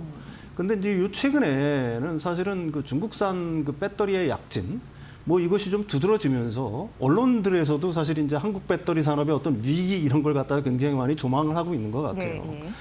근데 지난 사실 뭐 몇 년 전만 하더라도 중국의 LFP 기술 자체가 지금처럼 이렇게 급격하게 성장할 거라고 생각하지는 않았습니다. 나중에 이제 자세히 설명을 하겠지만 LFP 배터리 같은 경우에는 뭐 일단 에너지 밀도가 굉장히 낮으니까요. 무겁고.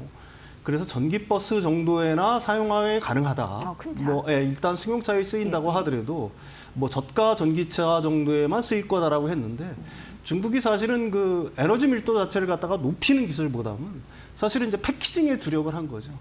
그래서 셀투팩 기술을 갖다가 만든 겁니다. 이게 돌팔구를 찾은 거예요. 그러니까 중간에 묻을 단계를 옵셈으로 해서 사실 그 동일한 어떤 부피에 더 많은 그 에너지 그 LFP를 갖다가 집어넣을 수가 있어가지고 에너지 밀도의 어떤 한계를 갖다가 일정 부분 극복한 측면이 있죠. 그래서 이제 LFP 배터리를 갖다가 중저가 그 일단 그 승용 전기차에까지 일단 확대를 했습니다. 그래서 LFP 배터리 시장이 이제 급속히 커진 것도 있어요. 근데 중국이 사실은 여기에만 그치지 않은 거고요. 3원계까지도 사실은 많이 진출을 해 있는 거예요. 그 3원계 그 출하량을 보면은 전 세계 글로벌 시장으로 놓고 보면은 1위는 당연히 이제 에코프로 그룹이고요. 2위가 바로 롱바이라는 그룹이고 3위가 B&M이라고 중국 기업입니다. 그다음에 4위가 LNF예요. 그러니까 3원계 시장에서도 상당히 많이 이제 어떻게 보게 되면 판매량을 갖다가 출하량을 갖다 늘려오고 있다. 그 최근에 그 인천에서 그 벤츠 전기차 사고가 있었잖아요. 화재 사고가 있지 않았습니까? 그것도 중국계 배터리 그 3원계인 페라시스 제품을 썼기 때문에 바로 그런 거거든요. 그러니까 일단은 이렇게 생각을 하시면 돼요. 중국의 어떤 배터리 산업, 양극재 산업 같은 경우에는 상당히 많은 어떤 발전, 그게 이제 중국의 어떤 내수 시장을 등에 업은 거지만 상당히 많이 어떻게 보게 되면 한국을 갖다가 따라오고는 있다. 이렇게까지는 일단 현재 상황을 갖다가 말씀드릴 수 있을 것 같습니다. LFP 배터리뿐만 아니라 3원계 쪽도 네네네, 추격을 하고 그렇습니다. 있다라는 부분에서 좀 긴장을 할 수밖에 없는 부분인데 앞서서 잠시 언급해준 중국 기업 중에 론베이, 닝보 론베이 뭐 이런 얘기도 하는데 그걸 우리가 주목을 해봐야 된다고요? 아까도 얘기했지만 그 양극재 출하량 세계 2위입니다. 그러니까 중국 시장이 워낙 크기 때문에 그렇기도 하는 거지만요. 이 회사가 이제 주목을 받는 이유는 작년에 SK온 우리나라 LG에너지솔루션, 네노라는 기업들이 이 회사와 그 업무 협약, 뭐 기술 제휴 같은 걸 갖다가 발표를 했어요. 그러니까 좀 의아하죠. 도대체 그 한국 3원계는 사실 한국 그 양극재 업체들이 최고인데 왜 중국 기업 업체한테 일종의 어떻게 보게 되면은 뭐 손을 내밀었을까 하는 이런 생각들을 많이 하는데 이 롱바이라는 기업에 대해서 좀 알아볼 필요가 있어요. 2014년에 만들어진 회사입니다. 그러니까 업력이 한 10년 정도 된 회사, 그거밖에는 사실은 안 돼요. 근데 어떻게 이렇게 빨리 우리나라를 이렇게 쫓아올 수 있었느냐는 거에 의문을 가질 수가 있는데 참고로 이 롱바이라는 회사는 LFP 배터리 양극재는 안 만듭니다. 3원계 양극재. 그다음에 LFP를 갖다가 조금 더 진보시킨 뒤에 설명하겠지만 LMFP 양극재를 만드는 회사예요. 근데 어쨌든 이 회사가 이렇게 빨리 성장할 수 있었던 배경에는 바로 한국 기술진들이 있는 거예요. 삼성 SDI 출신. 이 거기 CEO로 갔어요. LNF에 근무하는 Y씨라는 분. 그다음에 거기 최고 기술 책임자 역시 삼성 SDI에 근무하는 사람들입니다. 결국은 한국의 기술을 이용해서 그 중국이 그 3원계 어떤 양극재 그다음에 배터리 산업을 갖다 발전시켰다라고 얘기를 할 수 있는 거고요. 이 회사가 이제 눈에 띄는 행보는 한국 충주에 그 제세농원이라는 회사를 갖다가 만들었어요. 아까도 얘기했지만 그 CEO가 그 한국인이라고 하지 않았습니까? 이분이 거기에 이사로도 있는데 이 회사가 그 충주에다가 그 공장을 건설하면서 올해 그러니까 연 10만 톤 캐파를 갖겠다라고 얘기를 한 겁니다. 여기서 3원계 양극재 및 그 LMFP 양극재를 갖다가 만들겠다라고 얘기를 한 거예요. 근데 어쨌든 사실 이 회사가 이제 진출을 하는 거, 중국에서는 어느 정도 성장을 했지만 사실 한국에서도 그렇고요. 그다음에 글로벌로 진출하기까지는 사실 문제가 좀 있습니다. 왜 그러면 LG화학이 이제 특허를 갖다가 걸었죠. 우리 특허를 갖다가 니들이 차용했다. 그 뭐 특허 내용을 간단하게 말씀드리면 LG화학은 그걸 갖다 한양대 팀에서 사실은 산 거거든요. 예. 그 구체적인 내용은 뭐냐면 이게 3원계 그 하이니켈 방식으로 하게 되면 그러니까 니켈을 많이 넣으면 많이 넣을수록 그 양극재의 특성이 열적 정리적 어떤 안정성이 좀 부족해진다라고 그래요. 그래서 한양대 팀에서 이걸 갖다 어떻게 극복을 했냐면은 양극재 입자 표면은 그 니켈 함량을 비교적 농도를 낮게 하고 깊이 들어갈수록 그 니켈 농도를 높여서 결국은 이제 그 양극재의 어떤 그 파괴 현상, 열적 안정성이 좀 그 붕괴되는 걸 갖다가 좀 막는 기술. 예. 근데 이걸 갖다가 롱바이가 그 특허를 갖다 침해했다 그래서 지금 한국 특허법원에서 계류 중인 상황이고요. 사실 이게 뭐 우리가 이길 가능성이 굉장히 많겠죠. 중국 내에서는 사실 우리가 뭐 특허 침해를 했다는 게 이길 가능성이 없는데 롱바이가 해외로 진출하는 거에는 문제가 있을 거다라는 걸 갖다가 다 알고 있는 겁니다. 그런데도 SK온과 왜 LG에너지솔루션이 그 롱바이의 손을 갖다가 내밀었냐 하면은 결국은 롱바이가 갖고 있는 LMFP 양극재에 대한 기술 때문에 그렇다. 이렇게 말씀드릴 수가 일단 있을 것 같아요. 예, 예. LMFP. 네. 이게 LFP에 M이 하나 더 들어간 거, 망간이 들어갔나? 예, 뭐 그런 망간이 생각도 들어갔습니다. 들고 예. 뭐가 얼마나 경쟁력이 있길래 우리가 이거를 주목해야 되는 건지 궁금합니다. 그러니까 LFP에 망간이 들어간 거예요. 네. 그 망간이 좀 싸죠. 그러니까 이걸 대량 생산을 하게 되면 LFP 양극재 수준까지 그 가격을 갖다가 일단 내릴 수가 있는 거고요. 예. 또 하나 장점은 뭐냐면 에너지 밀도를 15에서 20%까지 높아진다라고 합니다. 그러니까 뭐 상당히 그 LFP면서도 LFP의 단점을 갖다가 어느 정도 극복한 게 될 수가 있겠죠. 그러네요. 코발트, 니켈 이런 거는 비싼 거죠? 예, 아무래도 나름 비싼 그렇죠. 거고, 3원계가 자체가 망간은 비싸고, 예. 저렴한 거고. 그다음에 이제 수명 자체가 2000 사이클 이상이 되니까 수명도 어느 정도 보장이 되는 거고요. 그다음에 이제 LFP 배터리 같은 경우에는 저온 특성에서 어떻게 보게 되면 에너지 밀도가 낮아지는 이런 퍼포먼스가 떨어지는 어떤 문제가 있었잖아요. 그런 문제들도 일정 부분 어느 정도 해결을 했다라고 해요. 그러니까 이제 한국 그 일종의 배터리 그 셀업체들 같은 경우에는 사실 3원계, 그 롱바이가 갖고 있는 3원계 기술보다는 이 LMFP 배터리 그 양극재에 주목한 게 아닌가. 뭐 이런 추측은 일단 가능할 것 같습니다. 예, 예. 네. 그 롱바이테크라고도 뭐 이제 발음해 주셨는데 네. 기업 같은 경우에는 참 우리 입장에서는 삼성 SDI 그 인력이 그쪽에 가서 대표를 하고 있으니까 네네네. 약간 인재를 뺏긴 듯한 느낌도 들지만 네네. 그쪽에서는 전략을 좀 잘 쓰고 있나 이런 생각도 들고 네네네. 중국은 워낙 이제 거대 자본으로 밀어붙이다 보니까 어려움을 겪는 우리 기업들이 좀 위협이 되지 않을까 이런 생각도 많이 들고 흡수되지 않을까 뭐 이런 생각도 들고 평론가님 말씀하실 때 계속 그런 생각이 좀 들고 그렇습니다. 예, 예. 근데 어쨌든 이제 한국과 중국의 배터리 대결이 굉장히 거세질 것으로 예상이 되는데 이건 생존의 문제이기 때문에 예, 그렇습니다. 어느 쪽으로 추가 좀 기울까요? 일단 이렇게 보시면 돼요. 지금 그 서로의 영역을 갖다가 완전히 서로 간에 이제 침범을 하고 있다. 한국 같은 경우에는 3원계에 굉장히 강했지만은 지금은 이제 LFP 그다음에 그 중간 영역이 있습니다. 그 뭐 지금 중간 영역은 그 LFP 배터리 진영, 중국 진영에서는 LMFP로 그걸 갖다 극복을 하려고 하는 거고요. 한국은 이제 미드니켈이라든지 하이망간, 그다음에 한국 역시 뭐 LFP 배터리 분야에 이제 들어가는 거니까 양극재 분야에는 뭐 삼성 SDI 같은 경우에는 LFP 플러스라든지 아니면 뭐 무정부채 그 LFP라든지 이런 방식으로 해가지고 서로 간에 접근을 하고 있는 거고요. 그림이 나올지 모르겠지만은 그러니까 중원을 둘러싼 이제 싸움이 본격적으로 벌어지고 있는 거예요. 그러니까 그 중국은 그 하늘색 분야, LFP 배터리 분야에서 이제 위로 점점 올라오려고 하고 있는 거고요. 반대로 이제 우리 같은 경우에는 저 녹색 부분, 3원계 배터리 분야에서 그 중간 지대로 점점 내려오고 있는 방향. 그러니까 중원 지대에서 어떻게 보게 되면 한판 싸움이 벌어지고 있는 거고요. 중국은 이제 그거를 위해서 올해 같은 경우에 그 LMFP 양극재를 갖다가 한 20만 톤 정도를 출하하는 걸 갖다 목표로 하고 있는 겁니다. 어쨌든 이 중원 싸움이 지금 굉장히 이제 벌어지고 있는 건데요. 이제 가장 중요한 거는 그럼 이 싸움에서 앞으로의 승자는 과연 누가 될 거냐라는 게 굉장히 중요한 어떤 변수가 될 거 아니겠습니까? 근데 이제 이걸 갖다가 그 지금 여러 가지 상황들이 어지럽게 이제 남마처럼 얽혀 있으니까 판단하기가 좀 쉽지 않은데 중국 배터리 산업의 경쟁력의 핵심 자체를 갖다가 우리가 다시 한번 들여다볼 필요가 있는 거예요. 뭐냐면은 LFP 배터리를 이용한 싼 가격. 근데 싼 가격만으로는 사실 한계가 있다는 얘기죠. 예. 그만큼 성능 자체가 어느 정도 나와줘야 되는 거 아닙니까?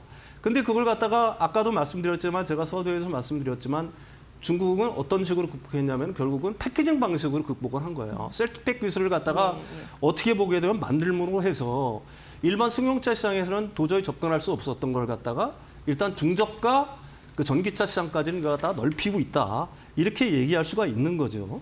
근데 우리가 한 가지 더 명확하게 봐야 될 거는 아직도 한국은 3원계 배터리에서 굉장한 어떤 우위를 갖고 있는 건 분명하다. 아까도 말씀드렸듯이 롱바이 같은 회사들이 3원계에 진출을 했지만 그게 한국 기술을 갖다가 근원적으로 등이 없고 어떻게 보면 성장을 한 거고 이거는 중국 외부의 시장에서는 사실 한국하고 경쟁 자체가 사실은 좀 힘든 것 같고요. 네. 한국은 결국은 이제 중국의 셀프팩 기술에 대응하기 위해서 뭔가 있어야 되잖아요. 그거는 제가 생각하기에는 본질에 접근하는 수밖에는 사실은 없다라고 생각합니다. 결국은 에너지 밀도를 점점 높여가는 수밖에는 없어요. 그다음에 무게를 낮춰야 되겠죠. 그렇게 하기 위한 가장 좋은 척경은 뭐냐면은 이미 이제 뭐 생산을 갖다가 조금 있으면 양산이 계셔야 될 사륙 파이 배터리 같은 경우들. 그러니까 뭐 지금보다도 예. 에너지 밀도가 한 6배 정도 높고요. 예. 뭐 이런 것들이 이제 그다음에 이제 부피를 갖다가 대폭 줄일 수가 있겠죠. 그럼 이제 비싸나란 문제는 그럼 어떻게 해결할 거냐? 그거는 이제 건식 공정 자체. 건식 공정이 이제 조금 있으면 좀 도입이 될 것 같습니다. 그렇게 되면 대량 생산을 했을 때 지금 3원계 배터리의 어떤 그 가격 자체를 갖다가 굉장히 낮출 수 있는 폭이 되는 거고요. 더 중요한 거는 이제 앞으로의 싸움이죠. 사실 이제 LFP 배터리가 어느 정도 한계가 있다는 건 뭐냐면은 일단 자동차 같은 경우는 어느 정도 등치가 있기 때문에 에너지 밀도가 낮아도 셀프팩 기술을 이용을 해가지고 자동차에 적용을 할 수가 있었어요. 어떻게든 커버는 예, 되는데. 근데 로봇, 그다음에 그 UAM, EV, 뭐 TOL 이런 것들 있지 않습니까? 이런 것들에는 그럼 그 LFP 배터리 갖다가 과연 쓸 수 있겠냐 하는 문제들이 부딪힐 수밖에 없는 거예요. 그럼 그 시장 자체는 그럼 뭘 써야 되는 거예요? 당연히 에너지 밀도가 높은 3원계를 쓰든지 아니면 전고체 배터리로 가야 된다는 얘기죠. 근데 중국은 사실은 전고체 배터리 분야에서도 우리나라보다는 지금까지는 기술력으로 밀리고 있는 것들이 분명합니다. 그러니까 중국 같은 경우는 반고체 전지에 집중을 했고요. 우리나라 황화물계에 집중을 해서 삼성 SDI 같은 경우에는 내년 정도면 우리가 실체를 갖다가 어느 정도 볼 수 있을 거라는 식으로 얘기를 하고 있지 않습니까? 지금 뭐 유상증자 하는 이유도 뭐 그런 어떤 공장 증설이라든지 뭐 이런 것 때문에 한다라고 얘기를 하니까 결국은 앞으로의 미래 시장에서는 한국이 어느 정도 주도권을 갖다가 줄 수 있는 여지는 충분히 마련됐다 이렇게 보고 있는 거고요. 반면에 이제 우리나라는 LFP 배터리에서도 어느 정도 이제 조금씩 어떤 유의미한 성과를 내고 있죠. 가령 뭐 LG 에너지 솔루션이 유럽에서 지금 ESS 배터리, 그러니까 가령 폴란드 국영 그 전력공사가 하는 ESS 그 배터리를 갖다가 LFP 배터리를 수주했고 르노에는 내년부터 들어가는 거고요. 특히 북미 시장 같은 경우에는 그 가정용 ESS 배터리 시장까지도 해가지고 어느 정도 수주를 갖다가 받았고요. 예. 북미 시장 같은 경우에는 거듭 말씀드리지만은 중국산 그 비전기차용, 그러니까 ESS용 배터리들이 굉장히 많이 침투를 했었는데 그게 관세가 7.5%에서 내년부터 25%에서 넘어가는 것뿐만이 아니라 지금 트럼프 대통령이 10% 관세를 또 부과했고 거기에 또 10% 관세를 부과했잖아요. 거의 그렇다 보면은 북미 시장, 특히 미국 시장에서는 중국산 배터리가 설 자리가 거의 없는 거고요. 결국 이제 유럽 시장인데 유럽 시장에서도 지금 한국 그 배터리 업체들이 LFP 쪽으로 어느 정도 동력을 얻어가면서 드라이브를 걸고 있다. 그래서 제가 생각하기에는 올해 말부터 그 지금 우리가 그 유럽 시장에서 어떤 점유율을 갖다가 어느 정도 잃고 있는 것들을 갖다가 충분히 만회할 수 있는 기회가 우리한테 올 것이다. 예. 뭐 저는 그렇게 일단은 생각을 하고 있어요. 예. 사실 뭐 전기차도 그렇지만 배터리 관련 이슈 들어보니까 이제 피지컬 AI 시대 우리가 네네네. 그쪽으로도 공략을 해야 되는데 네네네. 가격은 저렴해야지 뭐 많이 풀 테니까 그리고 이제 에너지 밀도 높은 그런 거는 자꾸 찾을 텐데 네네네. 반드시 여기서 좀 승부를 걸어야 할 이유가 있겠네요. 네, 그렇습니다. 이게 한계를 분명히 우리가 인식을 해야 돼요. 네. 전기차 분야에서는 LFP 배터리가 어느 정도 그 저변을 넓힌 거는 아까도 말씀드렸듯이 패키징에 그 아주 주된 이유가 있는 건데 네. 그거는 한계가 있다는 얘기입니다. 가령 에너지 밀도를 갖다가 패키지 방식으로 늘린다고 하더라도 그걸 갖다가 물리적 AI, 가령 로봇 회사가 그걸 갖다가 그러니까요. 어떻게 달 거냐는 얘기예요. 네. 한계가 있을 수밖에 없다는 거죠. 반면에 우리가 지금 이제 뭐 양산을 앞두고 있는 46파이 배터리 같은 경우에는 에너지 밀도가 지금보다도 훨씬 6배가 높아지면서 그 용량 자체, 부피 자체를 갖다가 대폭 줄일 수가 있는 것들이니까 그 향후 전개될 어떤 물리적 AI 시대에 과연 그 3원 개가 앞에 쓸지, LFP 배터리가 앞에 쓸지를 갖다 여러분들이 판단해 보시면은 그 3원 개 배터리의 어떤 우위가 네. 점점 명확해질 거라는 거는 뭐 분명하게 좀 추론이 가능하지 않나 뭐 이렇게 생각을 합니다. 예. 중국 쪽에서 이제 확실히 치고 올라오고 있는 건 맞는 것 같습니다. 네네네. 뭐 그래프로도 네네. 보여주셨으니까. 하지만 우리의 과제도 있지만 이걸 해결하면 성장 동력, 그 여력은 더 넓어지는 거니까. 네네, 그렇습니다. 예, 지금 굉장히 중요한 시기인 듯합니다. 네네네. 그리고 희망은 있다. 네네네. 이렇게 좀 표현해 보고 싶습니다. 자, 오늘 대담한 대담 윤선천 경제평론가와 함께 알아봤습니다. 잘 들었습니다. 고맙습니다.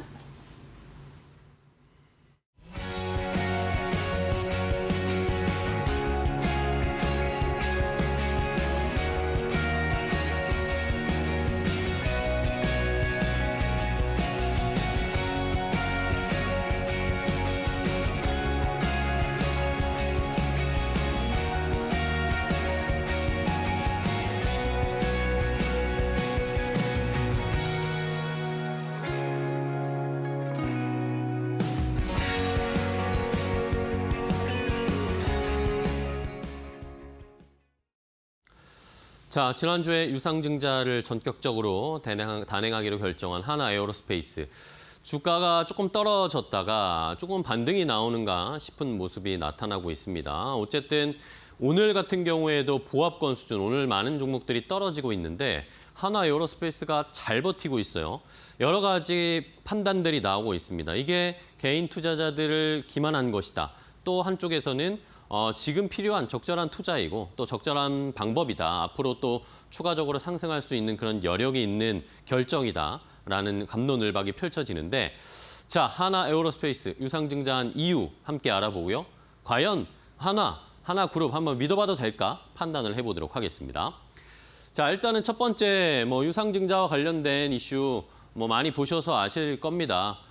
주주 배정 후 실권주 일반 공모를 결정을 했고 규모는 3.6조 원, 역대 최대의 규모로 유상증자하기로 했고 신주 발행가액이 60만 5천 원인데 60만 5천 원까지 일단은 주가는 떨어지지 않고 있어요. 65만 원을 어느 정도의 저항선을 가지고 주가가 버티고 있는 상황을 보는 것도 여러분들이 판단하는 투자에 판단하는 데 중요한 이 가이드라인이 될 것 같습니다.